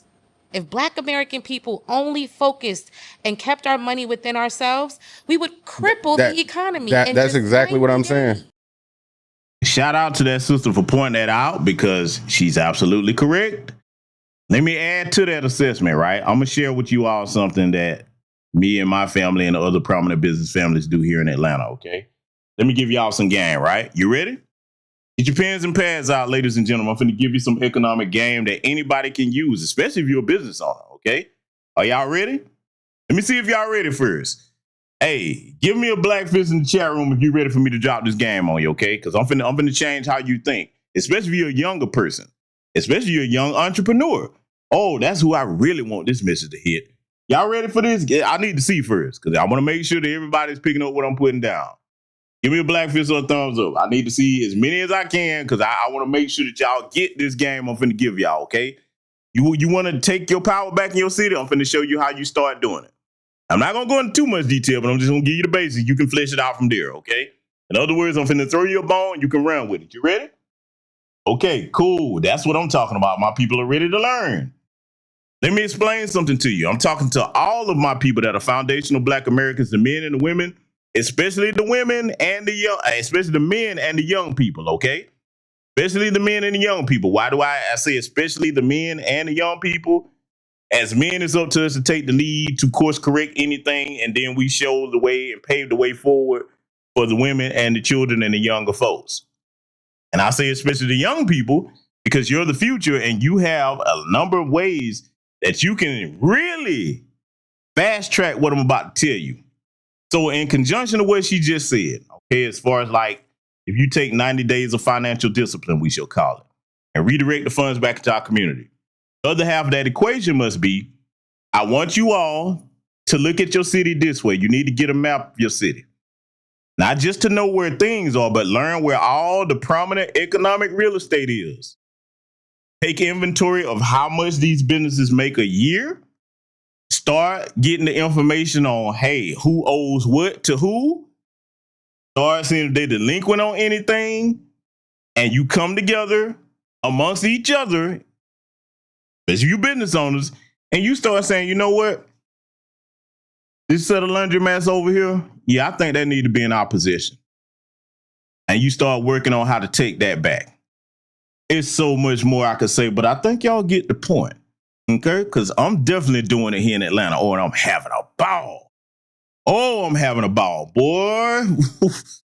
Oh, if I could only tell you. If you know me, you know what I'm talking about. Boy, I'm loving it. That's how you do it, though. Learn where the economic real estate is in your community and get plugged into taking that back. Okay? Those are the conversations you need to have when you get together at a cookout or whatever you do, going fishing. Hey, man, start discussing how to take back the economic power centers where you are. Or if you can't get your hands on them, become their best competition. Okay? Let's view a younger person. Do y'all understand what I'm telling you? See, when you start to see how your city really works, that's how you take things back. And you can do it. You can do it. Don't think you can't. We have a lot of power, but a lot of times what happens is two things. We underestimate our potential. And a lot of us don't have the discipline to work together and stick things through. But see, let me encourage you on something, right? This is what I want you to understand. All of you here in my chat room. Start thinking about how much free promotion we give things that we like. whether it's certain name brands we wear, food we eat. Do you, I mean, remember the Popeyes chicken sandwich craze back then? I didn't eat that bullshit. I don't know what the fuck they was putting in there. I was afraid to eat that shit. Had people stabbing folks and killing people over chicken sandwiches? Oh, no, I wasn't finna fuck with that. Remind me of that damn scene out that movie They Clone Tyrone with it. They must have sprinkled some shit on there. I just didn't eat it. But I'm bringing this up to make the point. Remember, Popeyes was using footage of people filming themselves as free promotion. Now, I think it was what? About 12 to $15 million of free promotion. So now, see, when you start looking at yourself, how valuable you are, when you start diverting that to our community, you see what I'm saying? See, sometimes these corporations recognize the value in us that we don't sometimes. And see, this is what I like about delineation. It's forcing us to realize who we really are in every capacity. So in addition to that game I just gave y'all, man, start looking at the economic real estate in your city, get your map, find out where all these things are, find out who owns what, how much profit they making, how much debt they in, anything. And if there's an avenue for you to get in and take that shit from their ass, that's what you do. And when you do it, you don't ever let it go. Because that's what they do to us, okay? This is our country. It's high time we start acting like that. We're not powerless in our own country. I'm going to tell you what we are most of the time. We're not powerless. Oftentimes, we're just distracted. Do you hear what I'm telling you? We're not powerless. Oftentimes, we're just distracted. When you get your focus where it's supposed to be, come on now, think about it. Anything we want to do, we put our mind to, we get it done, right? When it comes to taking your economic power center back in your communities, that's no different. You just have to want to do it, get together, come up with the right game plan, and then execute. Let it continue. Knowing that if I were a person who had the power to distribute, to produce, and if I didn't want Black American people to get ahead, then of course, gatekeeping would make the most sense. So I hope that answers your question as to why we're not doing it intentionally. It's just happening. Mm-hmm. And also to piggyback on their two comments, right? The first one, when Sister Brooke was talking about the boycott, what also needs to be understood is that, again, to her point and kind of to your question, during that boycott, it wasn't just like, okay, yeah, we have to stay away from the buses and corral our people together and make sure they don't get on those buses. They were being attacked by the institutions. They were being attacked by the government, right? They were all laws that were instated during that time that outlawed carpooling, right? So we're the only I want to say this. What camera am I looking at? Number 3. Number 3. We're the only demographic, ethnic group in the United States of America that gets sabotaged when we try to build for empowerment. Yes. Everybody else just gets allowed to, if you fail on your own, that's fine. If you do good on your own, that's fine. But also, if you don't do that well, we'll supplement you. Because this needs to be known as well. To Sister Lovely's point, in the same year that you have Bloody Selma and that Malcolm X is assassinated, the U.S. government and the Korean government get together, and that is how you get the monopolies in the beauty industry that you have today. It was. And I want to pause President Divine right here because I want to build on a point he just made. He's absolutely correct, 1,000% correct. We can't just have a level fair playing field in business. We get sabotaged left and right. So family, let me tell you what the counter to that is, okay? Because we know what the problem is. Here's the counter to it. If you're a Black business owner anywhere in this country of our lineage, what we got to start doing, for example, if it's a brother that owns an automotive shop, he should be cool with the sister that's got, you know what I'm saying, the hair salon. The sister with the hair salon should be cool with the brother that's got the restaurant. You get my drift. We all have to start looking out for each other as a business community. So if somebody's business is in trouble, we shouldn't be like, oh, that's them, that's their store. Oh, sister, you behind on your tax a little bit? Okay, I got you. Cool, don't worry about it. We'll work it out. Boom. All the business community come together. Make sure that sister got what she need. Make sure that brother got what he need if he need anything. You see what I'm saying? See, we got to have that mentality that I mentioned earlier that would be ideal for so-called Pan-Africanism. If you touch one of us anywhere economically, you fight us all everywhere economically. We're not going to let you fold or sabotage one business. You see what I'm saying? And then the other thing that you have to start doing is finding out how they sabotage you. You see what I'm saying? You get the intel on how they're doing it. And I got to put some of that on Patreon. I can't put that over here, but you get what I'm telling you, right? Start learning how Because there's a million reasons why. That's an infinite question. Why? It's millions of reasons why something happened. I've always taught you all for years, get to the how. How is a finite question. When you learn how somebody's sabotaging you, you can come up with a proper defense mechanism for that, okay? The how is always often most important. Because once you understand how something is happening, then you can start coming up with a proper and effective counter for it. So see, that's the mentality that I want to encourage. We definitely try to do that here in Atlanta. Hey, we look out for each other in the business community, those of our lineage. It ain't no, oh, that's your problem, you over there. Oh, no. Hold up. What you need, brother, sister? You good? Okay, cool. We're going to make sure you good. See, you got to keep that type of mentality rotating to the point where it's like, damn, how do these niggas keep doing this? Economic unity. The solution to the tethers, economic delineation, cut them economic knees and legs off. And for us, it's economic unity. And don't feel guilty about it because they've been doing this to us ever since they came over here. These people didn't come over here and try to partner with us in any kind of way. They joined with the white supremacists. I think there's plenty of evidence to support what I just said. So, I'm just throwing out, what I'm saying, some solutions to this thing, man. Shout out to President Divine, man. But we can get this. I'm telling y'all, family. And I'm going to tell you how optimistic I am. If we continue along this path, this is why everybody's so shook about delineation. We can do most of this in the next 5 years and turn some things around. Do y'all not understand we got the power to do that? Do y'all get that, family? Do you understand how powerful we really are in the next 5 years? If we stay this course, oh my goodness, do you understand, boy? I'm telling you. Hey, listen, don't doubt what I'm saying. Believe in that. Because if you practice what I'm talking about as a collective, and that becomes a way of life, oh, your complete mentality and your situation is going to change. Not just on the business end, you get control of your business.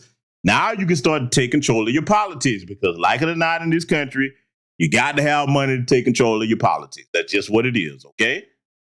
So see, when you get that together, everything else falls in place. Let's let it continue.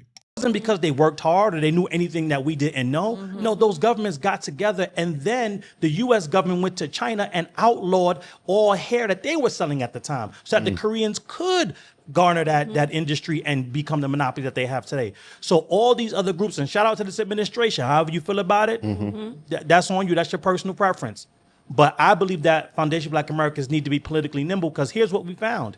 Based on what Trump did that we know the Democrats would have never done, is he exposed all that U.S. aid money that was going to these immigrant populations that Foundation Black Americans, because we're not immigrants, we cannot access. That's right. So there are pools of money, pools of resources that they have access to, and then they can also access anything that we get because they're Black and or African American, which is, I know we're gonna have that conversation today. But this is the dualities and the multiple streams of income that they have access to that we just don't. So even when we do what you're saying, and we are doing that now, we still have to face hurdles that no one else has. For sure. Because if all these other groups was on our type of time, if they was on the foundational Black American timeline, there'd be no Chinatowns anywhere because they'd be burning them down right now.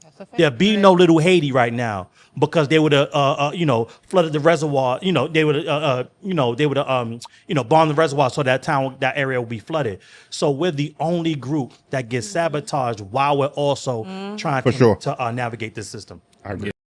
Now I want to build on a couple of things President Divine just said right there, right? When it comes to getting control of these economics, this is why you have to know what the numbers are. This is why I put that site back in there 3 more times. I did the Umar. I just didn't do the sniff, okay? But bookmark that site. Pay attention to the numbers because you can use that in arguments, even in city council. You be like, hey, man, why are we sending this much money out over here? We didn't vote for this. See, a lot of times with stuff like this, knowing the numbers, when you go to make your arguments in city council or wherever you're trying to, speak at, to get things done in the best interest of the lineage, they count on us not knowing that type of information that I put in here. You understand? They count on us not knowing that. But when you do have the numbers, that's the beginning of a sound counter strategy.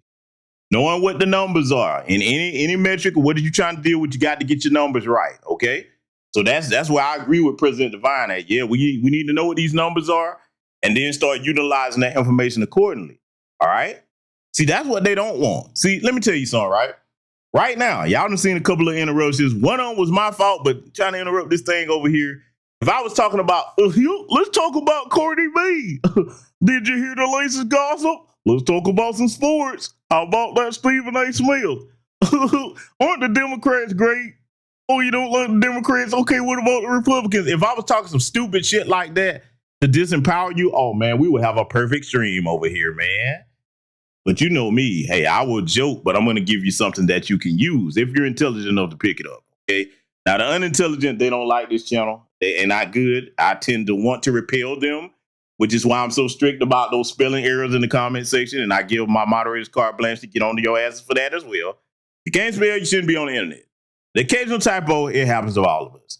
Some of this stuff, man, like I had to point out on the last broadcast, no, we're not having that over here. Okay, you got a clean house. Keep your community safe on your platform from the idiots. Because there's a lot of idiots out here. What we're trying to do is acquire power, okay? And that starts with your economics in this country and being on code.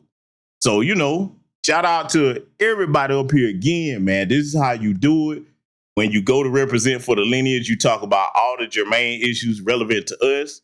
You're not trying to include no black and brown or none of this other nonsense.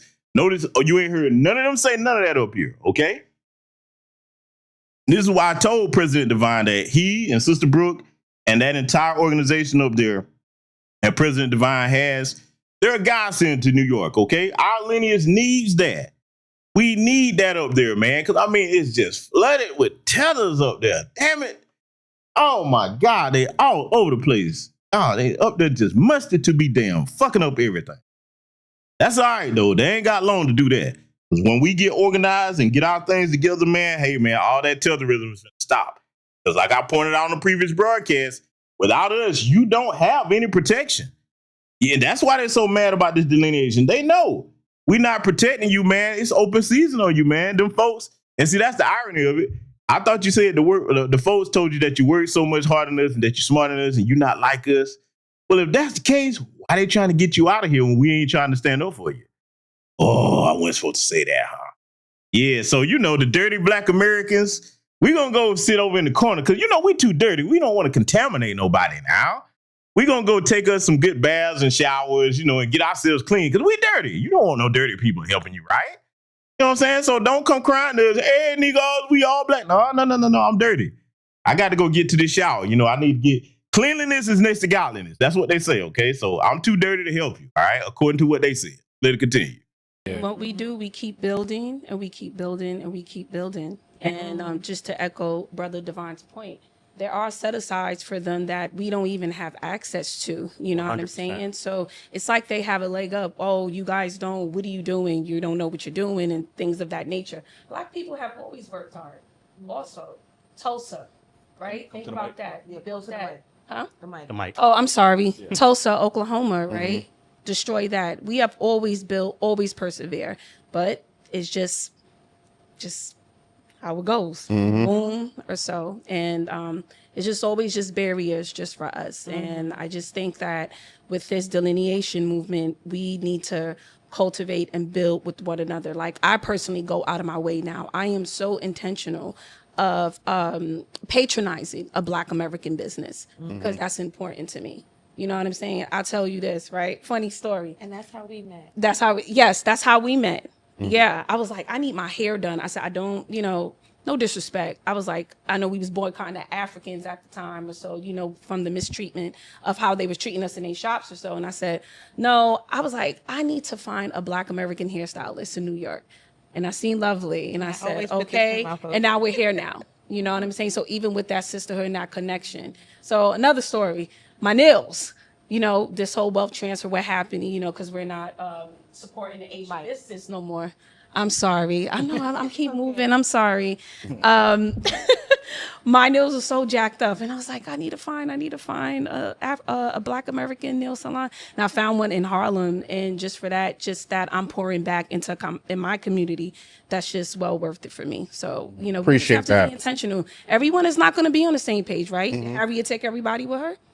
Yeah. Right. So we just have to just keep moving and persevering. We still have a lot of work to do. You're right. But it starts from somewhere. You know what I'm saying? Yes. There's a lot of things in that video that just triggered me just thinking about it. But I think, again, what Devon was saying about immigrants thinking that this country is the white man's country.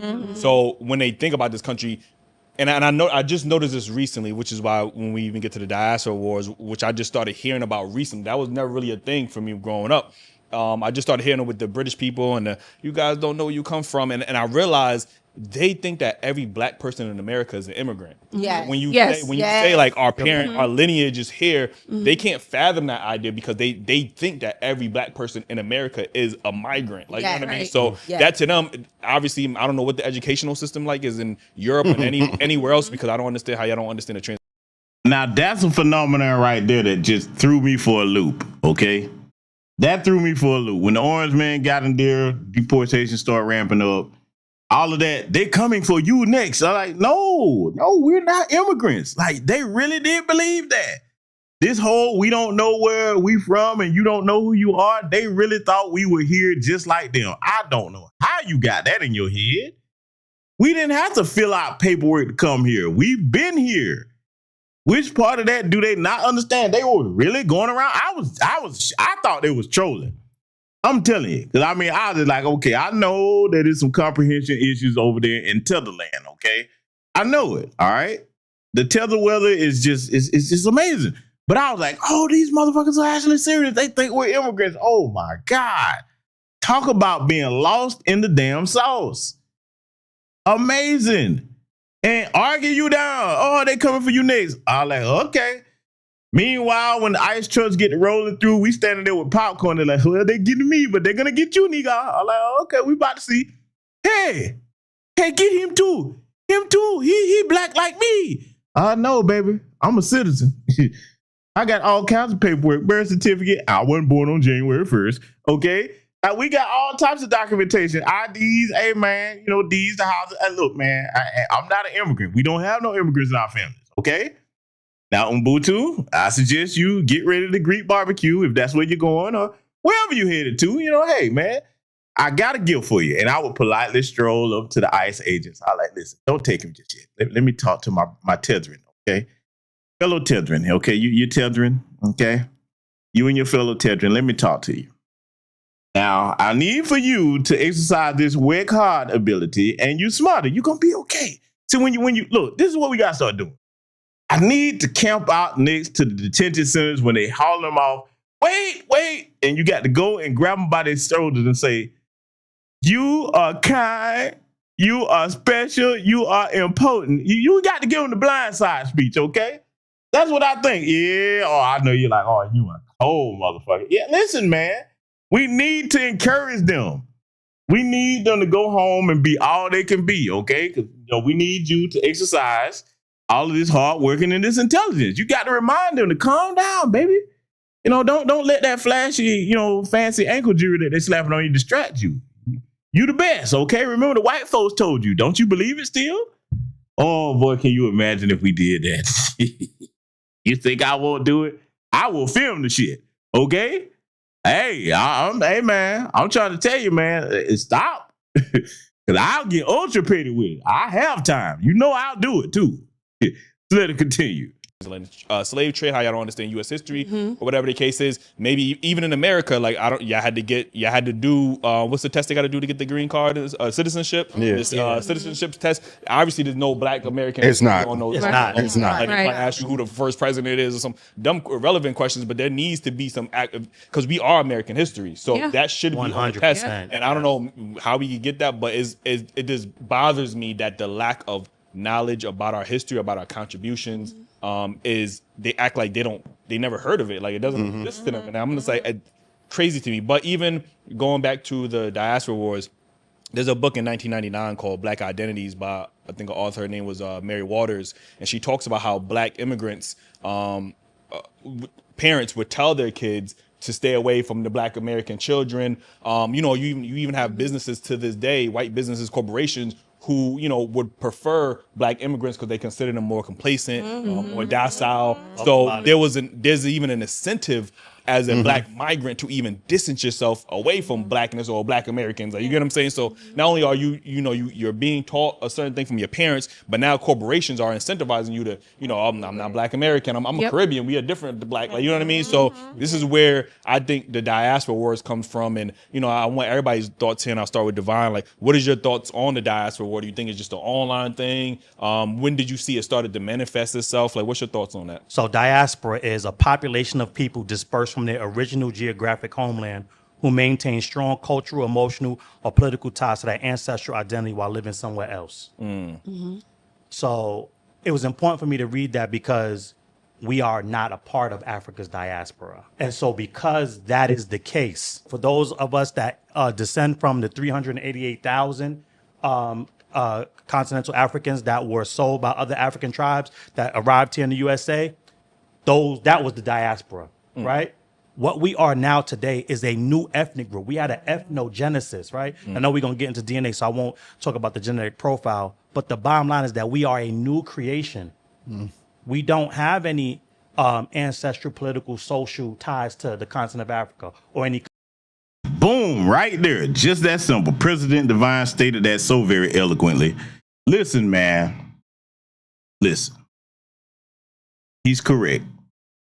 The diaspora in proper technical context, when those people died off, the initial ones out of that 388,000, that's about the right number, about 3%. It went down to South America, the Caribbean. When they died off, that was the end of the diaspora right there. Think about it. This is the part that's going to hurt, okay? For those that were the diaspora that were brought over here out of that number, all right? They still had their own language for where they came from the vast different African nations that way they were sold from. They still had that language and that knowledge there. Over time, the children that they gave birth to, they were stripped of that. They was stripped of just speaking their own languages. They were told they couldn't do it. We were forbidden to read and write, so we had to come up with a completely new language system and culture. This means that even though we have African genetics, some of us, we are not the same people. We are not continental Africans. For that reason, also for the reason that you sold us, so that means you disowned us. For those of us that do have African genetics, because some of us were already here, we already know some of us were blended in with the indigenous population here, which were us, foundational Black Americans, okay? Now, on top of that, when you fast forward generation after generation after generation removed, it makes no sense for you to say, you are African. How?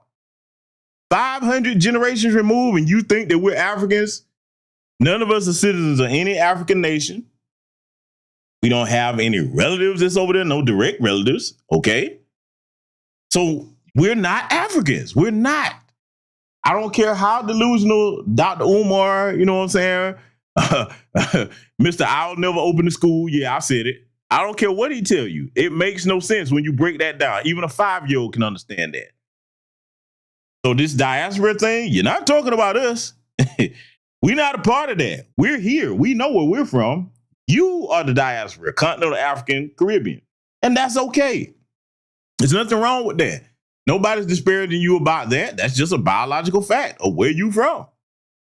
Even though you get offended with that question, where's your family from? Hey, nigga, like, hold it. I thought you were proud. Don't get offended when somebody asks you where you from. Come on now. But look, you're not going to make us generic Africans, okay? You're not going to fit that square peg into a round hole. Let's let it continue. Country. Because those countries didn't exist when the subset of our ancestors that came from the continent were here. The other word that I have a problem with that in that conversation is the word war, right?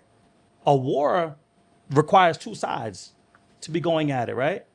Sister Brooke told us that, and you grew up here in New York as well, so for a long time, we've always heard these racist tropes that the Afro immigrants have trafficked in, right?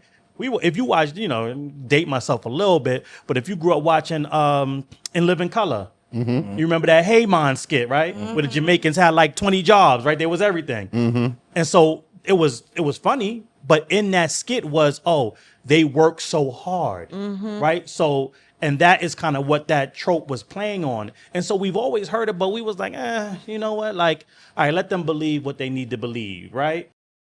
Now I want to pause it right here and bring up a point about that, right? Now, those of us that are foundational Black Americans, we know what I'm about to say, but I need to make this point so some of the tethers, maybe I can get through some of them. I doubt it.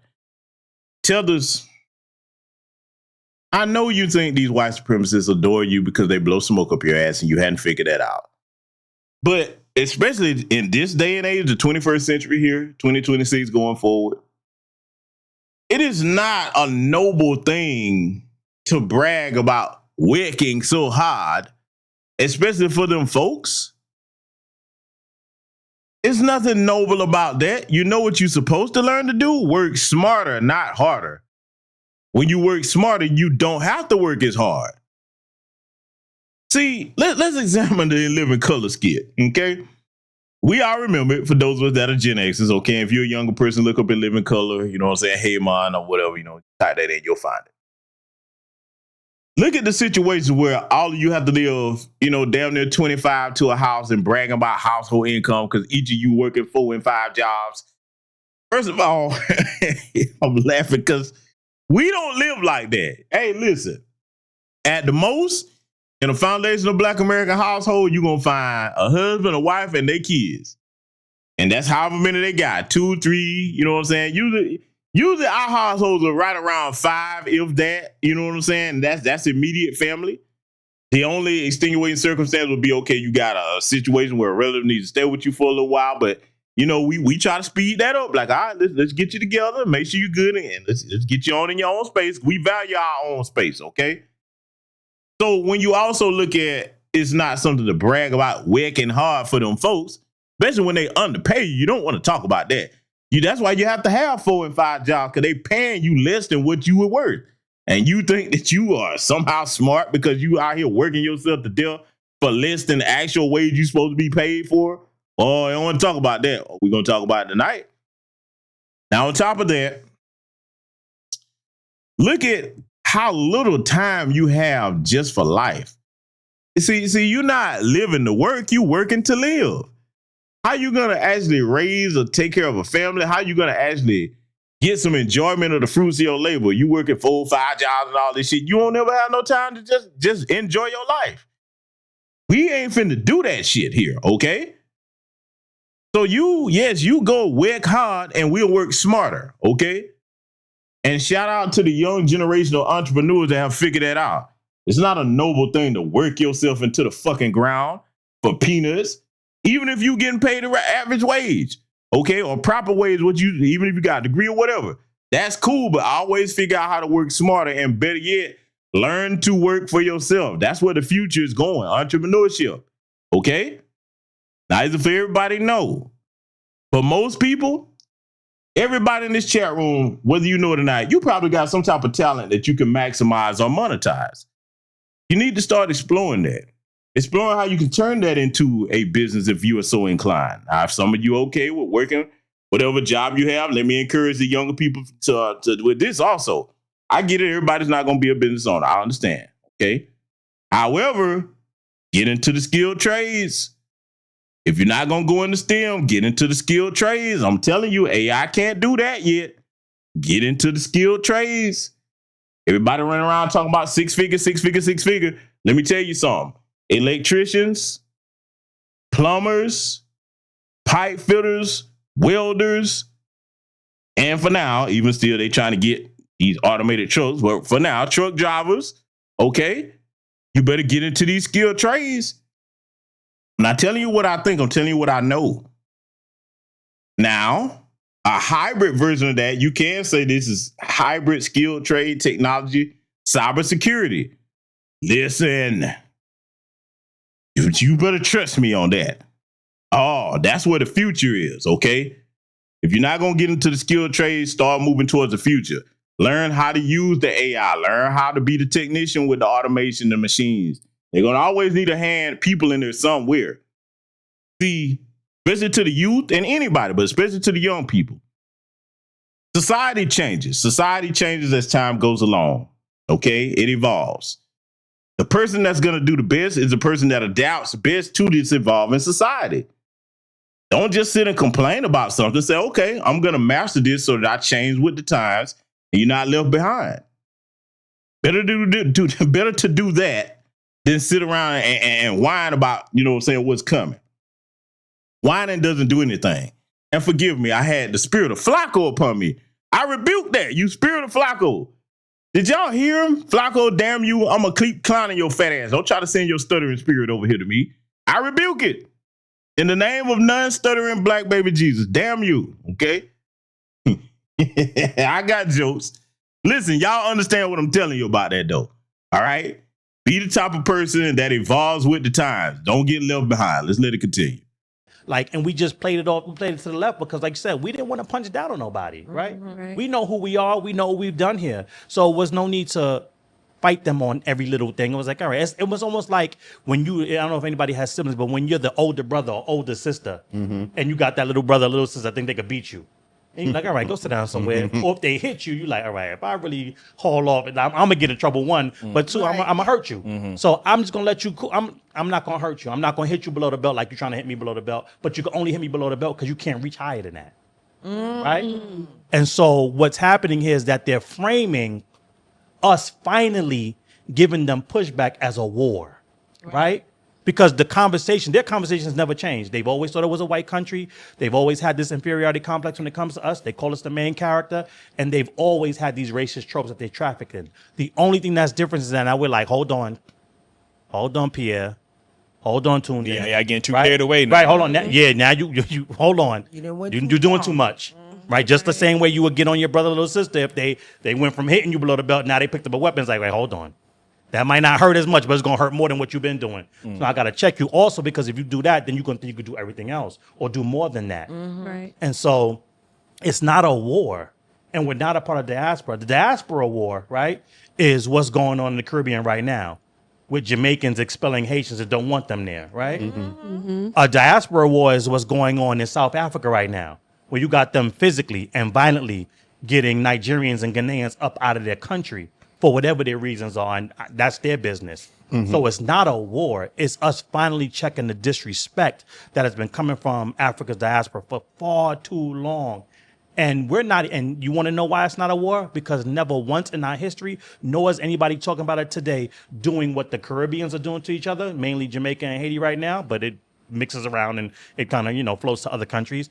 And what's happening in South Africa with the Ghanaians and with the Nigerians. We have never, ever instituted violence on anybody because they are Haitian, because they are Jamaican, because they are Nigerian, because they are Dominican, because they are Puerto Rican. We've never done that. Now, we've had beefs, but it's never been based on because of who you are. All we're saying is, look, you can't disrespect us any longer. And matter of fact, because of your disrespect, hold your own. You're going to have to do what you need to do for you, and we're just going to do what we need to do for us. And that's it. Drew, what's your thoughts? I agree with you what you're saying. I even think about it like that, because even if you think about just it's Black Americans, it's like 1 versus 50. You know what I mean? We getting jumped. I don't know. You know what I'm saying? This fight is this war can't be fair. You know what I'm saying? And not only that, we got to go against the other people that's running the show, and I don't like to say their name, but it sounds similar to my name. But it just uneven. So there you have it, ladies and gentlemen. I just wanted to examine that portion of that conversation. Shout out to President Divine, Sister Brooke, and everybody else that was on the panel. I forget the other sister's name. Apologies to you, ladies. I forgot your names, but job well done nonetheless, okay? Listen, family, that's the type of time we should be on. I wanted to bring y'all, this presentation here tonight. Shout out to Brother Dan the man, okay? In fact, let me put his channel in here one more time. Please go subscribe to my good brother Dan the man and Sister Brooks' channel. I'm putting it in here, but y'all can subscribe to that as well, okay? If you enjoy my commentary, you definitely enjoy theirs. They out here on the grassroots putting in work. That's the future. We got to support the future, because that's what standing on lineage business is all about, okay? So salute to all of you that are new subscribers. Salute to new patrons. Salute to the new members. Salute to everybody contributing to the broadcast tonight. Remember, we are great and mighty people when we are focused and not distracted. It's our time now. Delineation is not going to stop. This is the way forward. Salute to you, Black first, and I will see you all in future content.